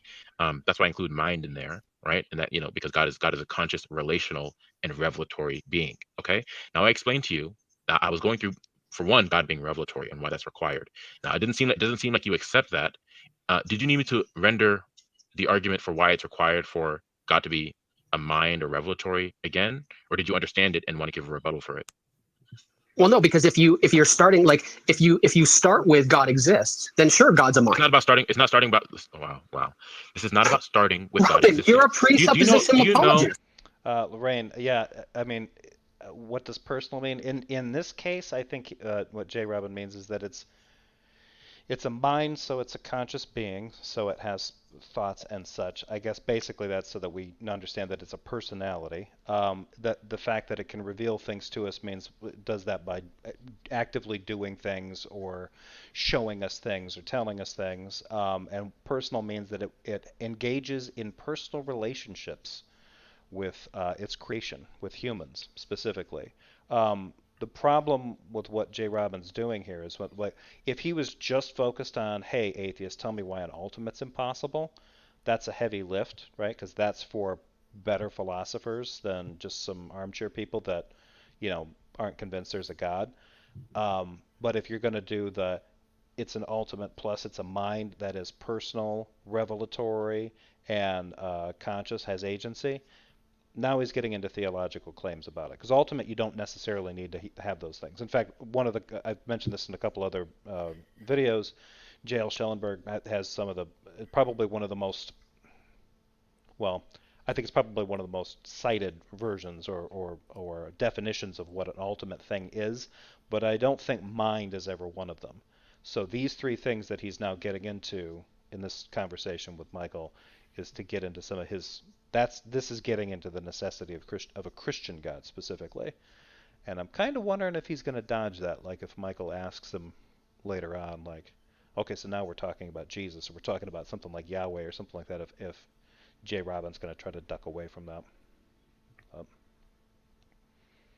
that. You got anything there, Michael, or you want me to keep going? No, I'm good, man. If I don't shut up, we're never getting through this. Okay, let's go. Wow. Michael. Do you know what a reductio ad absurdum is? Yes, I'm aware, but Robin, a moment ago, Okay, good. you So said, a reductio ad hang absurdum. on. Listen. Just listen. Okay, Please. sure, go Listen. ahead. I want to explain this to you. I just want to explain it to you because you didn't know what transcendental reasoning was, which is, that's what my argument is. Okay. So look, a reductio ad absurdum is when we're showing that if the consequence, or it's not. Why do I keep saying consequence? If the negation of what we're talking about were to be the case, what the consequences of that would be, and how those would be negative consequences. Okay, so I was No. attempting to show by reductio ad absurdum Oh why my God, no. They would have to be impossible, not negative. That's just, oh my God, I didn't catch that before. What? That is a stupid thing to say.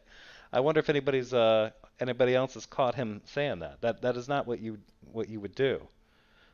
Usually, reductio ad absurdum is to show something is to show that and actually that wouldn't even be it either, because a reductio ad absurdum would be that you just take it to an extent that shows that it either contradicts itself or it peters out into absurdity.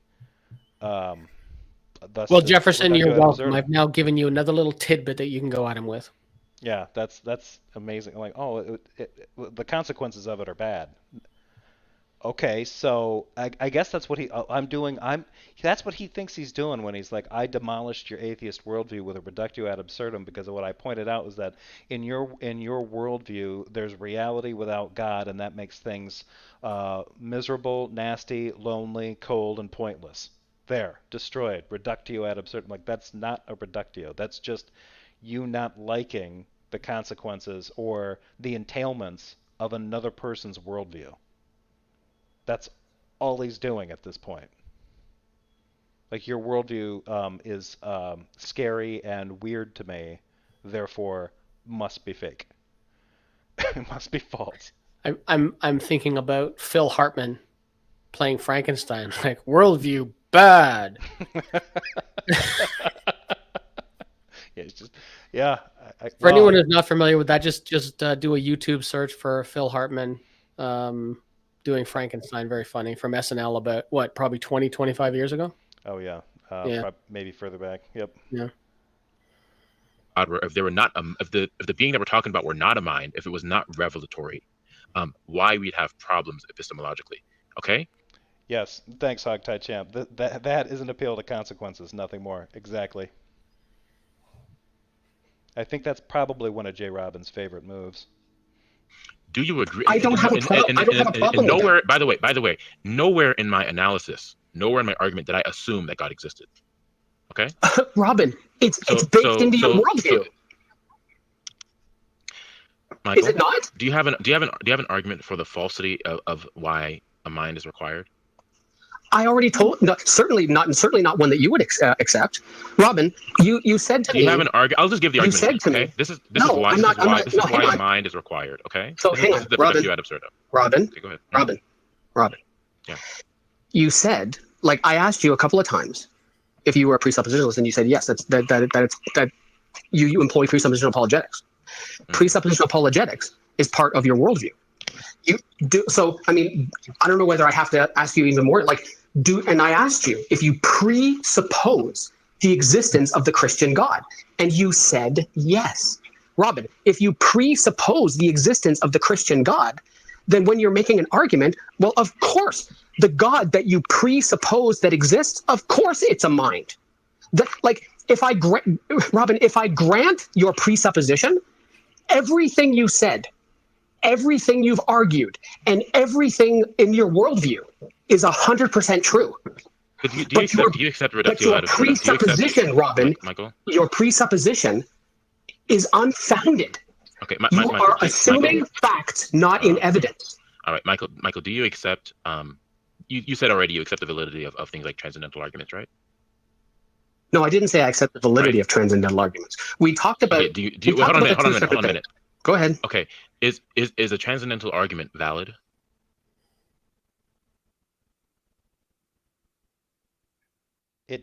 That is a ridiculous question. a transcendental argument could be valid as long as it doesn't violate an inference rule. But a transcendental argument isn't just automatically valid or automatically truth preserving because it's in the category of being a transcendental argument. Like, But you said a lot there, right? From and this is something that some of these guys are have now become infamous for, right? Is talking about categories, right? God is in a category of something that is ultimate, right? right. So from their perspective, it is, right? Because when we're talking about the category of ultimate, and I think God's the only thing that exists there, it's a category of one. Then sure it does, right? And Yeah. this is what I was trying to point out to him is that it's like if this is where you're starting, right? It is dishonest, fundamentally dishonest, to start with your conclusion and then just assume everything based on that. Yeah, which is, and I don't see how it's any, especially when he's trying to do this kind of like a, kind of appeal to consequences kind of thing. Like it seems to me that it's necessary for him to argue it that way because that's just, it's there's got to be. It doesn't really matter how you look at this, right? If you're a Christian, it must be Jesus or it must be the God of the Bible. But you could just dial this down to anybody that's sort of attracted to anything like kind of spiritual or something like that. There has to be something more. There just has to be something beyond our physical realm or something like that. Which and who knows? Maybe there is. Pursuing that and kind of exploring that is fine. But if you make that assumption, like, well, there must be something more, to there has to be something more, and I've got this argument that shows why it's better that it's better that we assume a God than we don't. That's pretty much what I'm getting from JRobin. That's all I'm getting out of JRobin's stance here. We're better off if we assume God's real, even though he wouldn't say it's an assumption, than if you don't. And I don't think that that's true. But when you try to like catch him on that and say, no, it sounds like all you're doing is making an assumption. No, that being reveals things to me. The only reason I can make the claim that God exists or believe it, to my balls that there must be a God is because God revealed that to me. And then his argument against the not God world is that it would lead to something negative. His own words. Yeah. What's something negative, right? The God that we have exists, especially the Christian God, and actually God as it exists in other religions, exists as the ultimate prize and the ultimate threat simultaneously. Oh yeah, absolutely, yeah, yeah. Oh yeah, the prize, obviously, if you're on the good side, and I don't know how many people in the audience, Jefferson. You probably remember the TV show "Wait Till Your Father Gets Home." Yeah. Yeah, that's what it is, right? Yeah. If you're right, okay, but if not, wait till your father gets home. Yeah, and it has the ability to serve. So I mean, it kind of simplifies people's philosophy. So I think there's something primal in people that makes them want to think that this, and actually I've been reading a couple of books lately on neuropsychiatry, neurobiology that I'm kind of like starting to see this in the way, especially some of the more emotional motivations for a lot of people, the desire for this to be real, not just whether or not you're exploring how real is it, how true might it be, but the real desire you hear in people's voices, like it must be God, or there must be something else, there must be some greater consciousness guiding it, because otherwise everything just turns to crap without it, or. Well, yeah, and when you're talking about guys like Ding Dong, right, who are all about the punishment, right? Right. All about the punishment, right? He's like an apologetics dominatrix. Wanting that, because I swear it's like a fetish for him, like wanting to envision, people in hell. Mm-hmm. Because he leads that out in all of his conversations, just wanting to punish them, and then punish them and kick them. Yeah. Kind of thing. Yep. So, yeah, makes sense. Yeah, and Jim Cummins says here, yeah, we've just evolved to make type 1 and type 2 errors and assume the bushes are moving. Yeah, and if we've evolved that way and we've carried that forward, it becomes one of these things where, if we have a brain that is, if you feel like, if it seems like you're being watched in the middle of a dark forest, you're probably safer if you assume that you're being watched rather than not.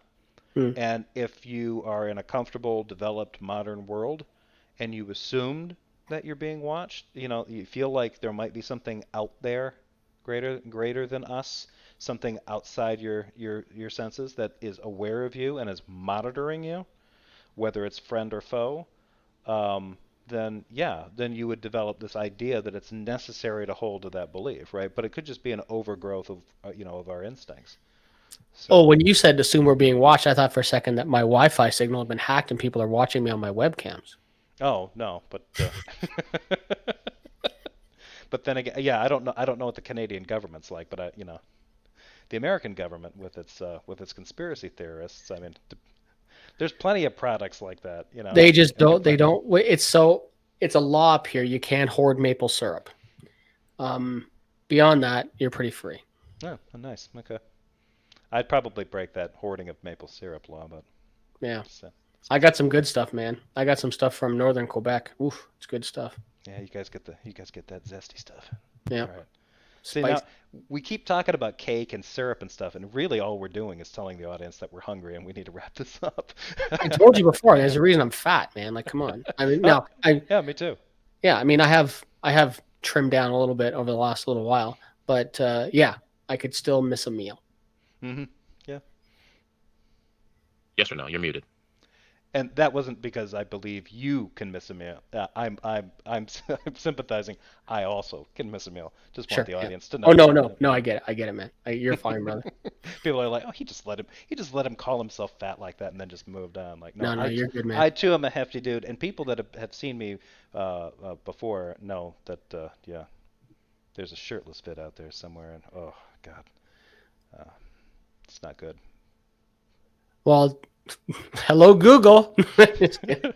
I don't know if anybody still has it, but yeah, it was one of those late night streams, and I left my camera on, and I got up and got around for bed and disrobed, and yeah, and I was heavier then than I am now, so yeah, plenty of embarrassment to go around there. Don't Google it, folks. You'll just invite things into your browser that you don't want.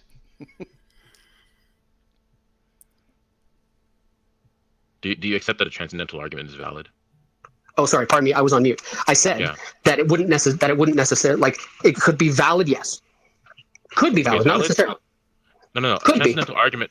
Wow, no. We're talking about an argument that has a certain form, right? So you could put it, for example, you could really just put it into modus ponens, right? You're saying that we're assuming that X has certain preconditions. If X exists, right? So that'll be P. If X exists, then Q, the precondition for X exists. P, X exists, therefore Q, the precondition for X exists. Is that valid? Oh, it's valid. Sure. Good. Okay, good. That's essentially what transcendental argumentation is. Okay. Sure. But it's not. But when you plug in your values for those, I don't know where he's getting it. That's just he's describing an inference rule that doesn't have anything to do with transcendental. I don't know what transcendental argumentation is. He seems to be making up categories of things as he goes. It's not sound. Do you accept? Jesus. What's that? It's all Jesus. Yeah, I guess. Accept modus tollens. P therefore Q, not Q therefore not P, or P then Q. Not. I kind of like it when he asks that. Like, do you accept the doctrine of modus tollens? Like, Yeah. that's how I get with this. Like what I'm trying to do is meet you halfway, you heretic, and your religion of philosophy and inference rules. Like, okay. I'm not sure that I accept it because they haven't come knocking on my door the way Jehovah's Witnesses have. Yeah, and your average philosopher is using things, that discipline to ask more questions, not to narrow down a worldview, which is what JRobin is doing. So it's cute that these guys always do this kind of stuff. Well, I've been studying philosophy. Like, have you really been though? Because the point of studying philosophy is to ask questions, is to not assume that it's to not take for granted what you think you already know.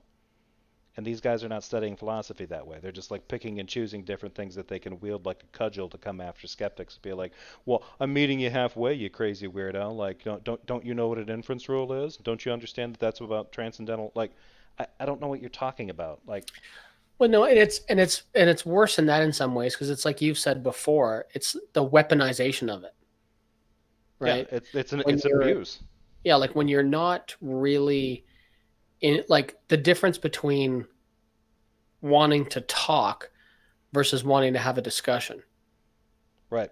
right? And this is what happens so often is some of these guys, they're I forget, it's a line from a movie where it's like all you're doing is waiting. You're not really listening. You're just waiting for your opportunity to speak. Right.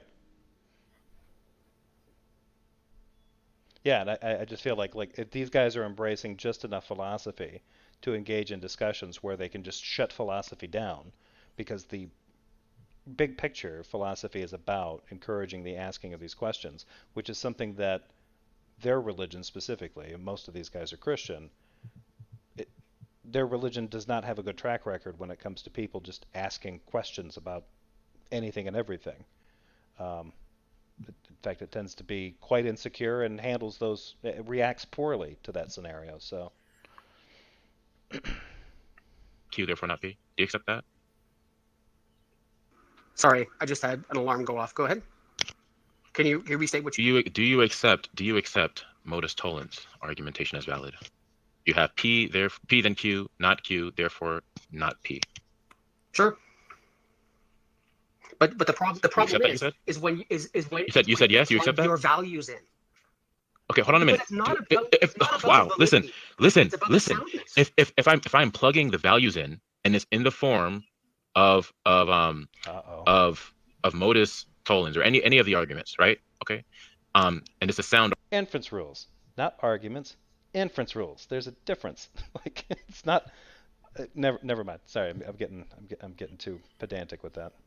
argument, then the conclusion is true by virtue of it being a sound argument, and if a sound is valid as well. If it's If it's oh my God, did he just So Yep, me plugging he in did. any of the arguments. Then go back? listen, it's about the listen. soundness. If I'm plugging the values in and it's in the form of modus tollens or any of the arguments, right? Okay. And it's a sound argument, then the conclusion is true by virtue of it being a sound argument, and if a sound is valid as well. If it's Good Lord, Matt, that is just a mess. Like, I think he really does think that validity leads to veracity. Like, all if I plug it into modus tollens and modus tollens makes it work, makes it so. Like that is not at all the case. Wow. I mean, I think it really. I mean, I think he could probably be as.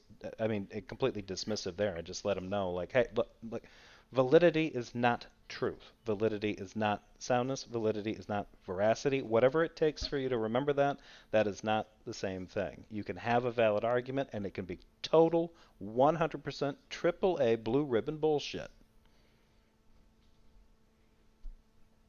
Those are just the breaks. That's how validity and soundness works. sound, So me plugging in, if it's yeah, sound, okay. right. In any Okay. of your Now in any of your now do you arguments, do you also is do you God also one of your accept variables? In any of your arguments, is God one of your variables? um I don't know what do you mean by variables? Like you said, PQ. Like, is God anywhere in that? Is God one of your variables? Not in the argument I'm giving, no. I'm simply Okay, using a then give the reductio ad argument. absurdum for all of God's properties. So that when it comes to being a Oh, mind, then for you all of said God's you said you properties. said you said that you accepted Yes, but you hear what you modus just did, tollens. Robin? You said you You just accepted said for modus all of ponens. God's properties. Do you accept things like disjunctive syllogisms as well? Like Sure. Yeah. P or Q, not P, then Q, or therefore Q, Yeah. right? This is one of Matt Slick's Accept things. those Go things? ahead. Okay, good. All right. This is the basic argument, right? Now when it comes to God being a mind, okay? It, those are basic inference rules, which would be truth preserving if what you're dealing with is sound.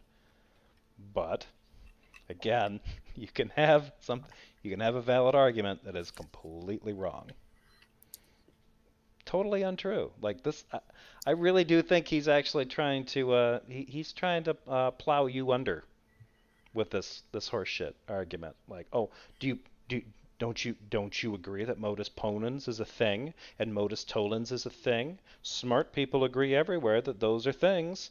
I'm going to put an Yeah, argument in that. I'm going to plug those variables in, and bammo, it just produced a fact that made the world work that way. Like, no. yeah. And as the conversation goes on, I keep trying to be as charitable as possible to try to move it forward. Um, I mean, if you get into a conversation with him again, and if you think of any our reviews together, since we've been going over this, remind him just for me if he gets into this again. God, I wish he would. Just tell him that inference rules are not blood magic, so he needs to stop treating them like that. Like these are not runes and spells. Oh man. Oh, Okay, I'm gonna Stop. show why. Stop. I'm gonna show. Stop. Right there. You're starting Wow. with I don't God, listen. Robin. Listen. That's irrelevant. You understand that? You understand No, that? it's I can not. say yes, it is because I'm about to make the case for it. If the argument Okay, is go not ahead. valid Make the case. or if the I'll argument shut is up. not sound, you can give the rebuttal. But I have to give the argument first, right? And not have you come in and try to get me with these gotcha things. It's not. You're not focusing. That's the problem. Okay. Now we have a I'm mind, not focused. right? That's what's in question here, right?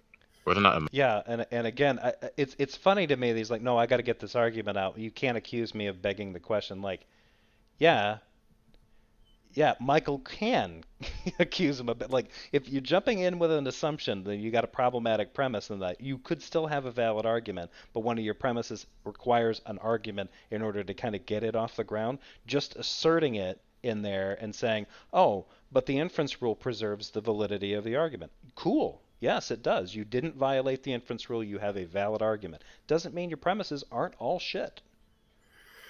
And if And you, this is where what I'm continually trying to do is saying, you're starting, and I asked him a couple of times, like, is one of your variables God? And he wouldn't answer. right. Yeah, no, yeah. He wanted to say, "Oh, it doesn't matter. I can plug anything." I was hoping that he would commit and be like, "You can just plug anything in there and make it true." Like, Yeah. no, whatever. Like, maybe invest in Philosophy for Dummies because I don't think Philosophy for Dummies describes logic and inference rules working that way. I don't know what JRobin is reading or what he's exposed himself to, but that is not. He does not. Maybe he can get the definitions right if you quiz him for it, but the way he's applying it here in this discussion with you anyway from back in February, it doesn't seem to me that he's got a strong grasp on that. So it really does seem like he thinks he can plug anything in there and then you have to accept it. And then have to deal with it right there. It's like somebody can give you a valid argument for something with complete nonsense in the premises, and it's valid. mind is required. Now I'm going to make the case for why it is required for us to have a basis in epistemology. The reason why, we're going to show the consequences of it not being the case. Reductio ad absurdum. Okay, if it were not the case, what we would be left But no, with is purely our own first-person perspective, our own autonomous, finite, limited reasoning. Okay. so Now, but with your own, for example, you can't even establish. I tried to pose this to you earlier. You can't even establish that you existed for more than 5 minutes ago.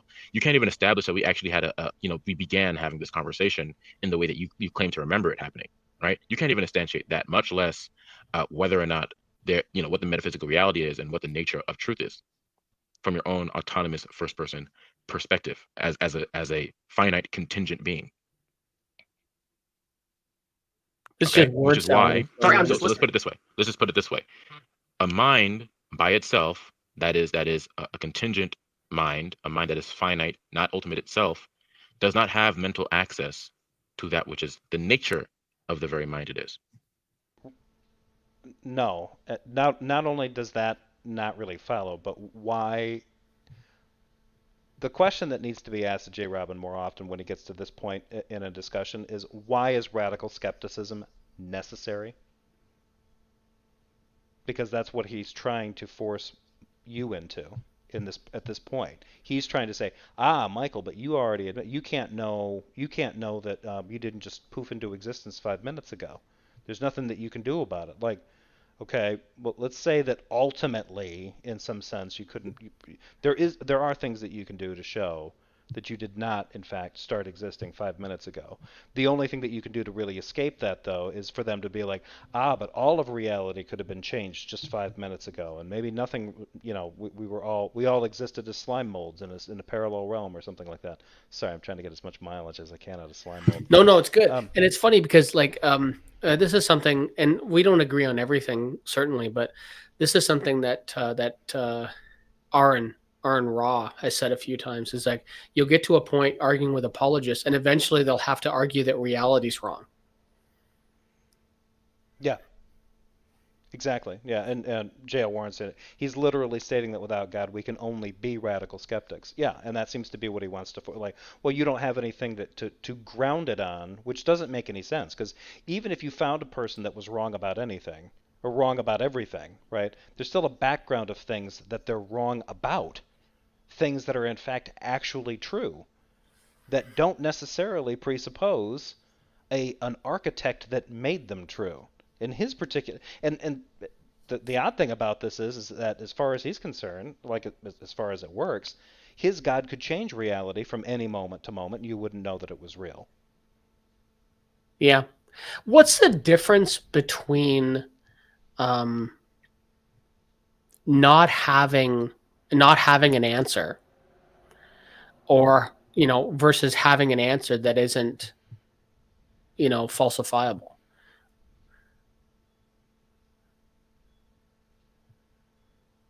You mean like in a conversation like this? Yeah.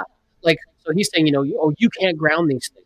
What's the difference between me not having the grounding that he claims to have, or his grounding not being rooted in reality?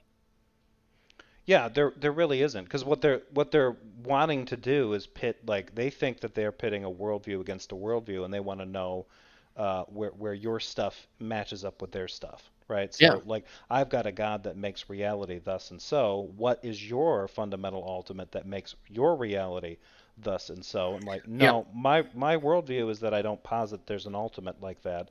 Least of all, one that is a personal mind, a conscious being that makes things that way. And that's when they lose. And they're like, no. How is it the case that he's not even asking the question now about something ultimate being lacking? He's been asking people, how is it the case that what is fundamental, not a mind? Yeah. I've seen that. You've pointed that out, and I've now seen it a couple of times, where he's now made that switch where it's like the waters were not murky want. Yeah. So let's muddy it up even more.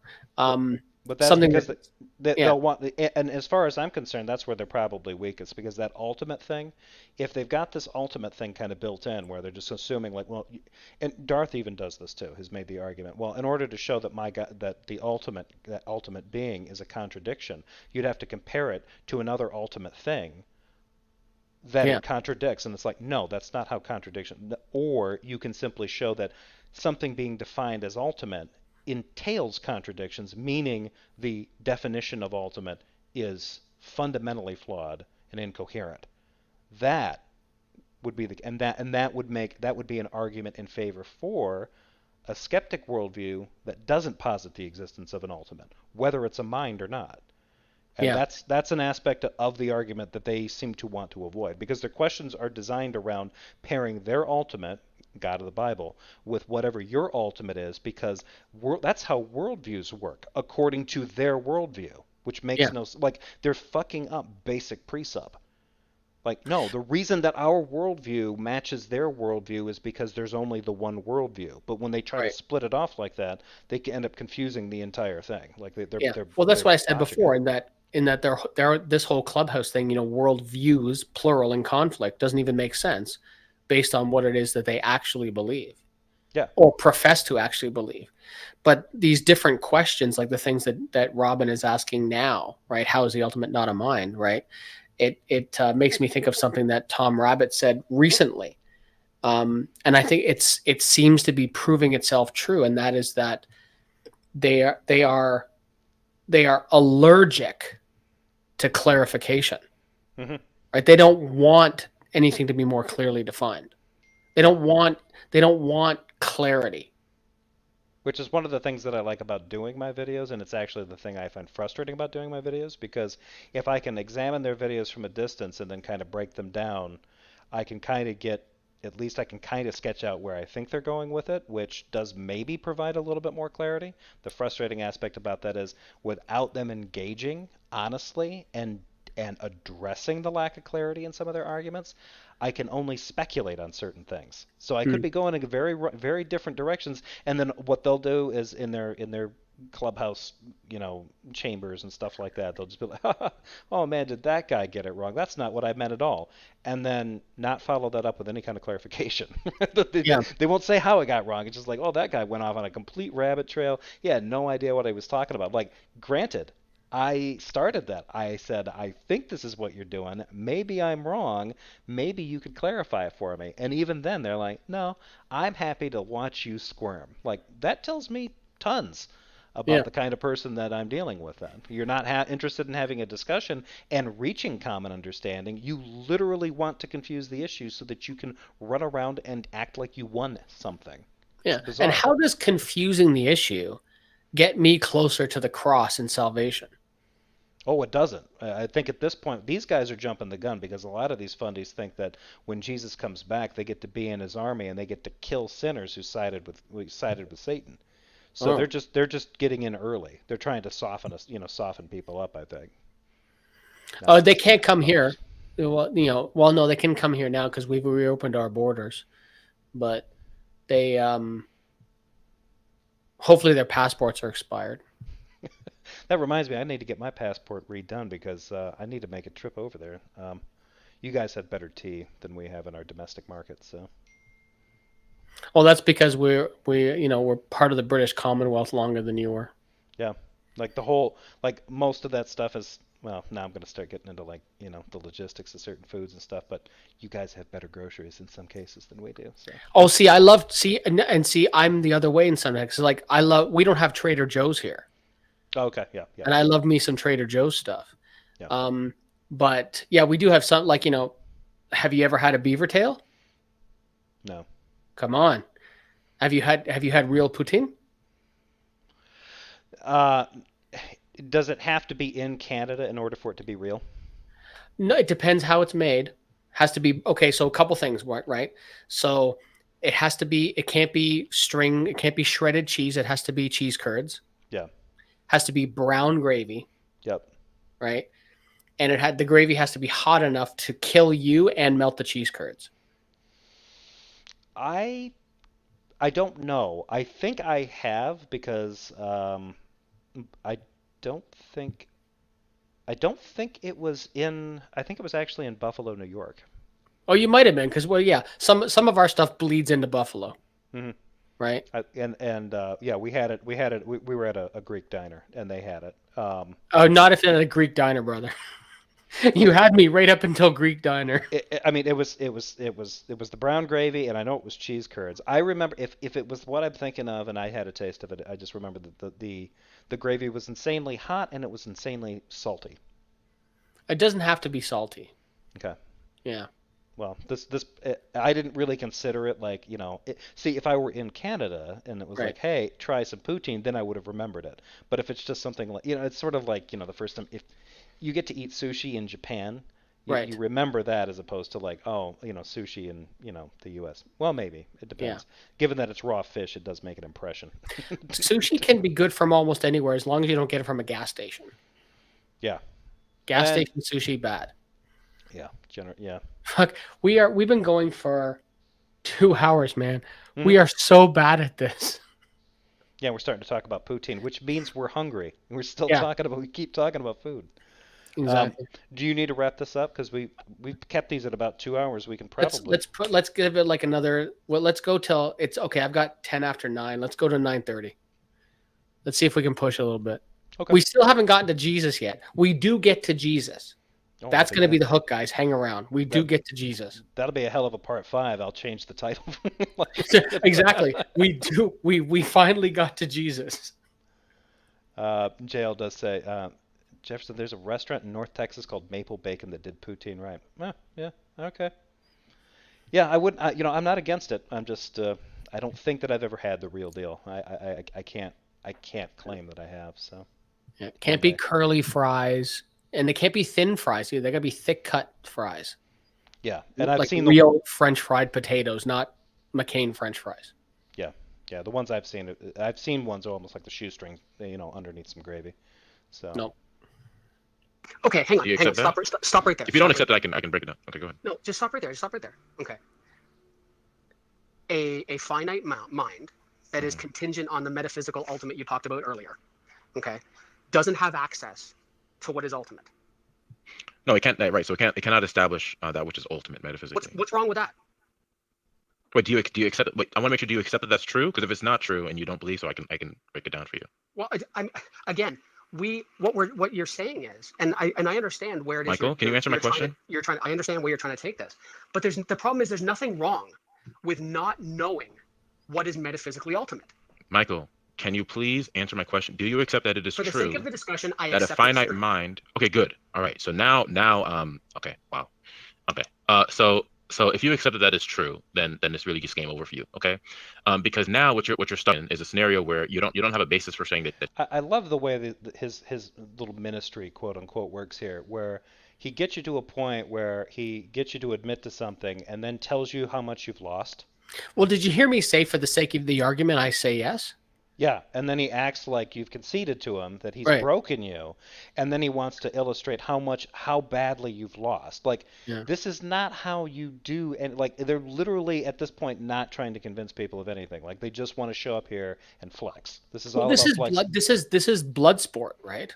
Yeah, yeah. Let me, like, now that I've broken you, let me show you how badly I've broken you. Even though, like, and the way he reacted to it was funny, right? For the sake of the argument, I concede. And he's like, wow. Because then he sees, right? Now I'm set up for the death knell, right? Right. Now I can come in and do the coup de grace. Yeah, well, given the fact that he doesn't seem to understand the difference between validity and soundness, I don't expect him to be able to entertain a hypothetical without thinking that you're committed to it in actuality, right? Like, that seems to be what well, if you've done that, then you're all in. Like, no, that's not like. I'm doing my best. Like it's like, I feel like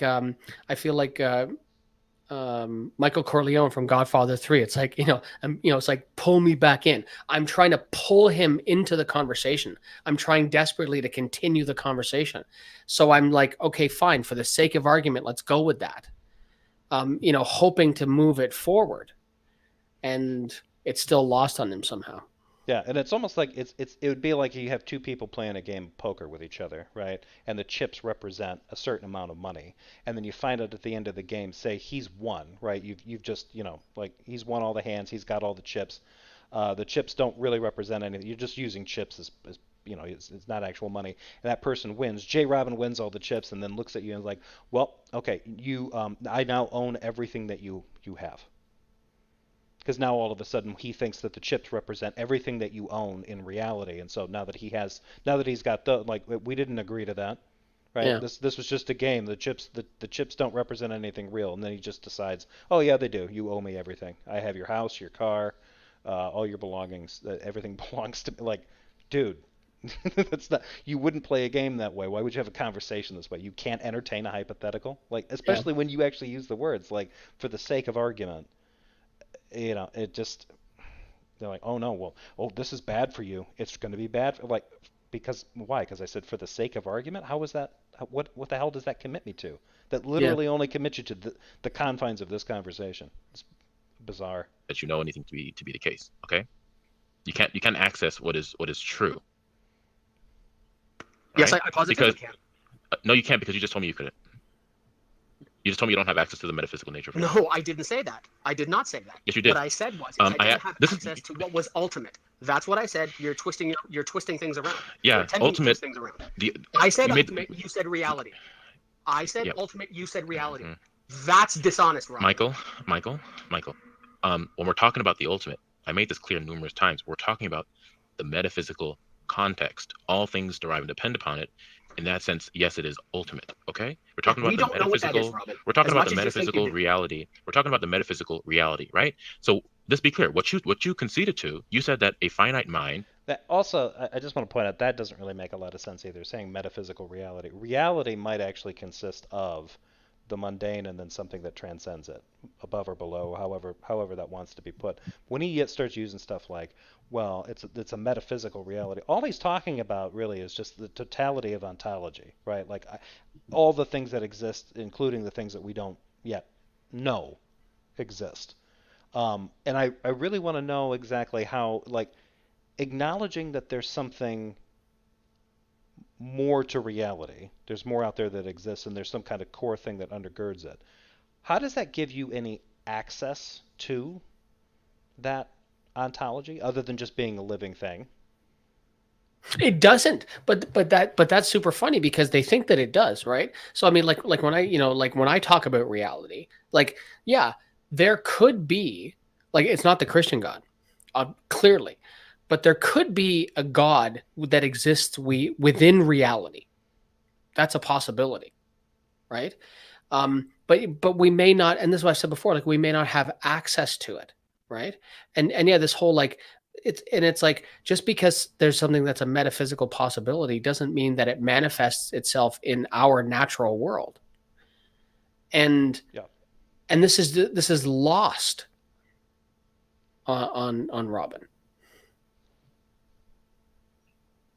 Right? The mind that is limited in the ways that we are cannot come to access the metaphysical or ultimate nature of reality. Okay. Sure. Yeah, So I now, can't so access the ultimate metaphysical nature of reality. you've just dug your own grave. I don't even think Okay. you see it. So what you're saying is I because didn't I think it was. can't I don't think it would be access this easy. Honestly, I didn't think it would be this easy. because I I can't don't understand access what he's what is crowing about there. metaphysically ultimate, are you saying I can't know anything that's true? No, yeah, everything that you assert would be a completely and utterly arbitrary, and unintelligible statement. Right? That is I remember. No. Like it doesn't make any. Every time they do this, and I will harp on this, I will continue to harp on the entailment is not the breakdown of epistemology. The entailment is the absence of anything ontological. JRobin is just engaging in nonsense at this play. This is just but it's funny because and this is something that Ding Dong says, right? My epistemology grounds, or my ontology grounds my epistemology, and my epistemology grounds my ontology. yeah, they're circular, and they inform Well, each other. yeah, like, but they'd probably say it's virtuously circular. There you go. Yeah, but it always just seems to me to be like they don't understand, like even from just the basic, like there's an order of knowing and an order of being if they want to get into like medieval philosophy, right? And obviously what you know is not all there is to know. And so this idea, like, Yeah. well, and they've been asked about this too, and it's one of the things that comes up. Are there things that you know that aren't part of the world, right? That don't actually exist, right? And it depends on what you think that means. Like you can know things like fictional stories and things like that, depending on if you want to actually chase any of that kind of bullshit. But the idea that, well, there is all that there is to know, and then human beings are here. You need to, in order for you to get what little bit that you do know correct, you have to stipulate to the ultimate grand arching, like I've never seen them make a connection to how that makes anything work. There's nothing about that makes sense, because otherwise it shouldn't be the case based on the way he's arguing. I think it doesn't make sense that humans, or at the very least Christians, it doesn't make sense that Christians aren't omniscient. Yeah. And so you could then argue, like, why doesn't God exist? Because you're not omniscient, JRobin. Your God should have made you omniscient, but you can't tell me what's in my back pocket. Your girlfriend's hand. No. But but I mean, it would just be, yeah. The next time I have a conversation with him, I think I'm gonna use him as proof. Like, God does not exist because he didn't make you omniscient, and based on the way you argue about this shit, you should be. The fact that you're not means that he's not revealing everything to you, which is a problem. yeah, maybe. Yeah, well, maybe God doesn't reveal every. I mean, Yeah, it's a shitty move because he'll just be like, well, our minds are limited, yada, yada, yada. Well, if our minds are limited, then it doesn't matter that in this conversation, you not knowing everything means you can't know anything because that's what is entailed from the point he's trying to make here. Well, yeah, and I can know all kinds of shit. Like we all know all kinds of shit. Like there's a difference between, it's like, yeah, anyway, yeah, we know all kinds of shit. And one of the best ones that I ever heard was Skylar Fiction has been asked this many times. The first time he was asked was many years ago. And he's like, can you tell me one thing that you know? And he's like, yeah, I know that I'm not your God. Right. He's like, and there's like, how can you know that? He's like, because if I was your God and said that I wasn't, I'd be lying. And according to the Bible, I can't lie. So I'm telling you, I know that I'm not your God. And I know that for sure. Mm-hmm. And yeah, it has shut down every one of those talks that I've ever. It amazes me how often they grumble about how they think that that's a cheap trick, and it's like that's a good point because the central claim used to be like, well, you can't know there isn't anything that you would know for certain, right? And that's one of those things like, I know that I'm not the God of the Bible.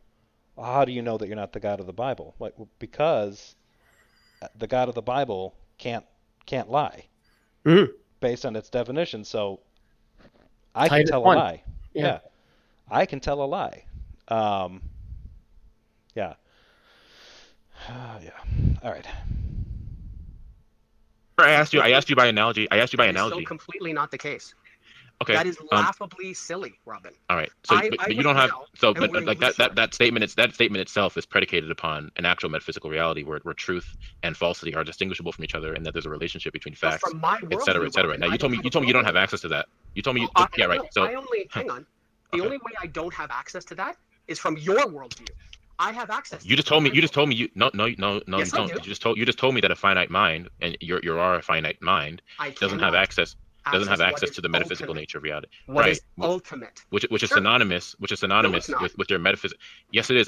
Listen, if you're gonna try to play this game where you're gonna pretend as if I had made things clear numerous times, you're just gonna switch your tune because you realize the implications of what. No, what you're doing is you keep on switching words out. Okay, fine. When we're talking about ultimate, I'm gonna ask you again. When we're talking about the ultimate nature of reality, right? What is ultimate? We're talking about what all things derive and depend upon. We're delving, when we're talking about that, into the realm of metaphysics, what the nature of reality is itself. Okay. Pause 1 second. Good. Hold on a minute. No, because you didn't understand what I was saying, so I want to make sure it's clear to you. We don't know what is metaphysically ultimate. Michael, can you please let me finish? All right. So that's a scenario that we're talking about. When we're talking about ultimate existing, we're talking about something that exists, that is metaphysically primary. Okay. Robin, what's another word for ultimate is metaphysically primary. That is not relevant to what I think it's interesting that he's only talking about. There's actually Schellenberg actually puts out three. An ultimate being, and Schellenberg, I think his definition, it has to be the three. It's metaphysical, right? It's an ontological ultimate or a metaphysical ultimate, which is what JRobin's talking about. It has to be an axiological ultimate, which means it has to have ultimate value. And then I think the third one is soteriological, which means it has to be ultimately salvific, right? Essentially it's ultimately good, whether and regardless of whatever kind of culture you'd be looking at, whether it saves you from sin, or communing with it brings divine wisdom, or it gets you off what was that stuff called? Moksha or whatever, and it basically pulls you off the wheel of reincarnation kind of stuff. Whatever that is, that God provides for that. He doesn't get into that kind of stuff. No, and it can't be ultimate. I mean, and if what he's saying is true, and it has to be ultimately good, the God of the Bible is ruled out from that because the God of the Bible is objectively evil. Yeah. So. And then, Jack's kind of said, keep in mind, JRobin believes a talking snake tricked a rib woman and a dirt man into eating magic fruit, which caused them to be banished from paradise and curse all humanity. Yeah. Well put, Jack. Yep. I think the Bible actually says dust, not dirt, but yeah. I'm being nitpicky now. Depends on your translation. Yeah, Michael. I suppose. Is. I'm being we're talking about what that's more dishonesty, Robin. Okay, Michael, you've demonstrated time and time again that you don't have the ability to focus. Okay, there you go. I've lost. Do you have no self-awareness at all? What's up? I've lost focus again. Oh yeah. It happens with everybody that talks to JRobin, right? Yep. I'm perfectly focused, and even though I'm speaking this way, another alarm go off. Can you hear me? Yeah. Okay, sorry. I'm sorry. Another alarm go off. I apologize. And I'm very calm, even though you've been a condescending. I said I wasn't swear quite a few times. It's totally fine. It doesn't faze me in the I'm not being least. condescending. Many times you have. No, I'm not. But it's cool, man. It's cool. Okay, I don't care. look, Michael. So Michael. you said earlier, you said, do you agree that there's a metaphysical ultimate? And I said yes. And then we talked about whether you said it's outside of time, and I said, is it outside of space too? And you said, yeah, and we agreed on those two things. Okay. I've heard you say in scads of discussions that God is the necessary, non-contingent, metaphysical primary. And yet you wouldn't admit it just a moment ago when I asked you what that was. So you are going to try to use these words and then smuggle in God at the last minute. And that's what's throughout the rest of it, Robin, you're not being dishonest, but that's dishonest. Because I didn't smuggle anything into you. I've actually been entirely transparent. I've actually been entirely transparent. It's actually it is clear to you. You're using this as a veil, as some sort of a is this this kind of typical atheist subterfuge. You're just trying to make it as though you're the victim in all this, right? Because it was clear to you. If you're having a conversation with somebody, and like imagine if at one point Michael said to JRobin, "This is the kind of typical Christian subterfuge that I expect." Yeah. JRobin's hair would explode off his scalp with righteous indignation and rage because it would be revealed. Michael would have revealed himself for the evil hypocrite that he really is. But JRobin can say shit like this all the time. And it's funny because this is what happens a lot of times, right? Where people like Robin or others will wait for the frustration to take over. And for someone to call someone a name or be rude to them in some way, call them a fuckhead or something else like that. They say, "Oh, now that your true colors are shining through now," and it's their way to then bow out gracefully and use that as an excuse as for why they can't possibly continue a conversation. Right. And that's why I was very careful to not even though he was being a condescending prick through a lot of our conversation. Oh yeah. But I wouldn't say that to him because I didn't want to give him that ammunition. I wasn't going to give him the satisfaction of me calling him a condescending prick and say, "Oh no, now listen everybody. And I'm going to play this back later, and we'll see when it gets right down to it. He just turns into name calling and insulting, just like all the other atheists."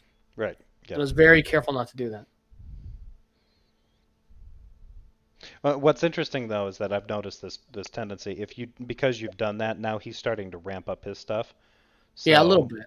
So yeah, and yeah, it's only when he gets really good and triggered that he gets. Although I think with this one he does actually. I think because now he's starting to use that language where atheists in general are all bad. Atheists are always engage in subterfuge, and then eventually it'll be about how you are bad specifically.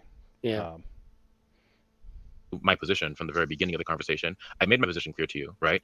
And so it's not an issue of dishonesty, right? I wasn't being dishonest because you understood.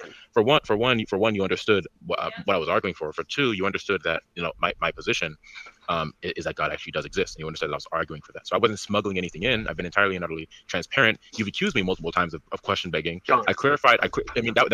Those accusations were made out of a lack of focus on your part. Then when we brought clarity, when we brought clarity and transparency to the issue, right, to clarify, then it becomes apparent that you didn't know what you were talking about when you accused me of question begging. Like for example, when I was talking about knowledge and that we have knowledge, and you said that I was question begging in that statement, and then it became clear that I wasn't doing that, and so you had to abandon that objection. What did I? You didn't abandon that at all. You didn't abandon that objection. He dismissed it and then changed the subject, I believe, if I remember correctly. Well, no. So what happened is he was clearly begging the question many, many times, and so what I did, in the interest of not stalemating the conversation, I said, okay, maybe I was wrong. Maybe you were just making That's right. assumptions. That's right. Right. Yeah, because you'd mentioned, like you took a Yeah. little bit of flack because people are, no, don't seed that ground to him. And Yeah. yeah, and actually maybe they had a point because now that you've done that, you can see what happens. You give him an inch. He took a Yeah. mile. And it's a it's the and I say this tongue in cheek, but it's it's the Canadian in me. Just trying to get along. Right. Yeah. So we have kind of hit that mark now. Oh, we have. How far? Man, we're so bad at this. How far have we gotten into this? We're about 40 minutes in, Okay. out of an hour and 40 minutes. So we basically have an hour left to review. I think if we get another weekend one in this, I think we could probably actually knock this one out. Yeah. With another installment, we might be able to get through the rest of the whole thing. Because the next one has to be called We Finally Get to Jesus. Okay. I will. You have to call it that. And Make sure you remind me as we're chatting. Remind me to put that in the title. I don't want to forget. That needs to go in there. All right, folks. We're gonna wrap it up there. But yeah, there looks like there is going to be a part 5. I don't think we're gonna have a part 9. So no. In a way, it's gone better than I could have hoped. So just keeping this epic. It's so funny because the conversation. I think you can still go back and find it. I don't know how long. Do you know how long conversations are stored on Clubhouse? I don't know. I don't know either. If you can go back, the original conversation is 3 hours, and we have now been going like this for 8. I think so, yeah. Hey, your mic is starting to cut out a little bit. Oh, really? We've now been going this for 8+ hours. Yeah. So, and I'm really not just trying to, 1, have my ugly mug plastered all over YouTube, and 2, give Jefferson enough content because he's got enough. But it's fun. It is fun to do. Yeah. These are pretty enjoyable to go through and review. Yeah, I guess we'll wrap it up there, folks. We will be doing another one as soon as we work out. Whenever that's going to happen. Probably maybe this weekend, maybe not till next weekend, but we will probably wrap this up with at least one more segment, and then we'll be done. Thanks everybody for showing up. Special thanks to House of Comments. Is he still there? Yeah, he's still here. This was his last one. 99.99% of rainbows people are atheists. What are rainbow people? Oh, I think he means the LGBT community. I'm sure. Yeah, I was being a little bit. tongue in cheek there, but yeah. Well, yeah, sorry, that was silly. You should have known that. And if you could please put into the comments the CA at Rogers.com. So just THECA at Rogers ROGERS.com. Please send me an email. Love to have a discussion with you. If I can talk to Robin for 3 hours, I can talk to almost anybody. .co, right? Yeah. .com. The CA at Rogers.com. Yeah. I don't know why I always think Rogers. I mean, I know that's like the biggest, cell provider up there. I always think it's spelled with a DGERS. Oh yeah, no. Well, there's actually 3. There's Bell, Rogers, and TELUS are the 3 big ones, the 3 biggest. And there's a whole bunch of offshoots from there, but those are the 3 biggies. Yeah. For sure. But yeah, folks, I think we're probably about done there. Michael and I will make arrangements and set this up, but I'll probably schedule in advance like I have been doing. Thanks everybody for showing up. Thanks for the lively chat. House of Comments. Michael's email is in there, is in the chat. In fact, actually, let me go back in there and make sure that is pinned for at least a little bit. It sounds like Michael would like to talk to you. So. Yeah, man. And hey, if nothing else, it'll give us another video to review. Yeah, it could. Another conversation to review. Yeah. And you can talk on here. Well, you probably would rather talk on like Clubhouse or your whatever. Sure. You can come on. You can come on our podcast. Maybe Jefferson would host us. Yeah, I could. Yeah. I mean, he might think that that's hostile territory, but you never know. Nobody can see you as hostile. Smokey does, Praise does, Darth does. Yeah, but I don't know. There's I mean, plenty. Yeah. Really, like, it's so weird, there's of some of the people that you seem to have these bad relationships with, um like I can talk to praise. And some people look at me like, really? Yeah, I can actually have conversations with him and it doesn't turn into these unbelievable dumpster fires. I, I mean, Um, I can start having conversations with them, but usually it's just a. It seems to be like if I throw out any kind of anything that I've learned by virtue of like um, studying the New Testament or Old Testament, if I throw out anything that's kind of like consensus stuff that they don't like authorship of Pauline epistles or the oh, dating of the sure. Yeah. Gospels, any of that kind of stuff, boom, they'll blow up. Like, no, Jefferson, you're a heretic and a heathen, and you should be burned at the stake. And if we lived in a just world, that would have already have happened. That kind of stuff. So, I mean, for the most part, I probably could have a decent conversation with them, but it's my fault. I end up usually like volunteering information that usually sets them off. So. Isn't the fact that if what they believe is true, isn't the fact that you're going to be tortured forever in hell enough? You Like, do think they have to speed you on your way? Yeah, you'd think they'd relax, right? Like, oh Yeah. yeah, he really drives me nuts. But I just picture him roasting on a spit, and But I don't think they like some Christians like, oh, that's just a terrible thing to think. I shouldn't be motivated that way. And then there are other Christians like Jesus is Lord who openly embrace that attitude. Like, yeah, I can't wait to see that person twisting and writhing in pain in the fires of hell. Yeah, Yeah. yeah. Religion's a hell of a drug. So. That's a mouthful, brother. All right. I'm going to go hang with my wife. That sounds like fun. I am going to get out of here too. Thank you, Michael, again for doing this. We'll do this again soon. And thank you again, live audience. Yes. Everyone, Thanks, everybody. be safe, be nice to each other, all that good stuff. Take care, and we will see you all later. Bye.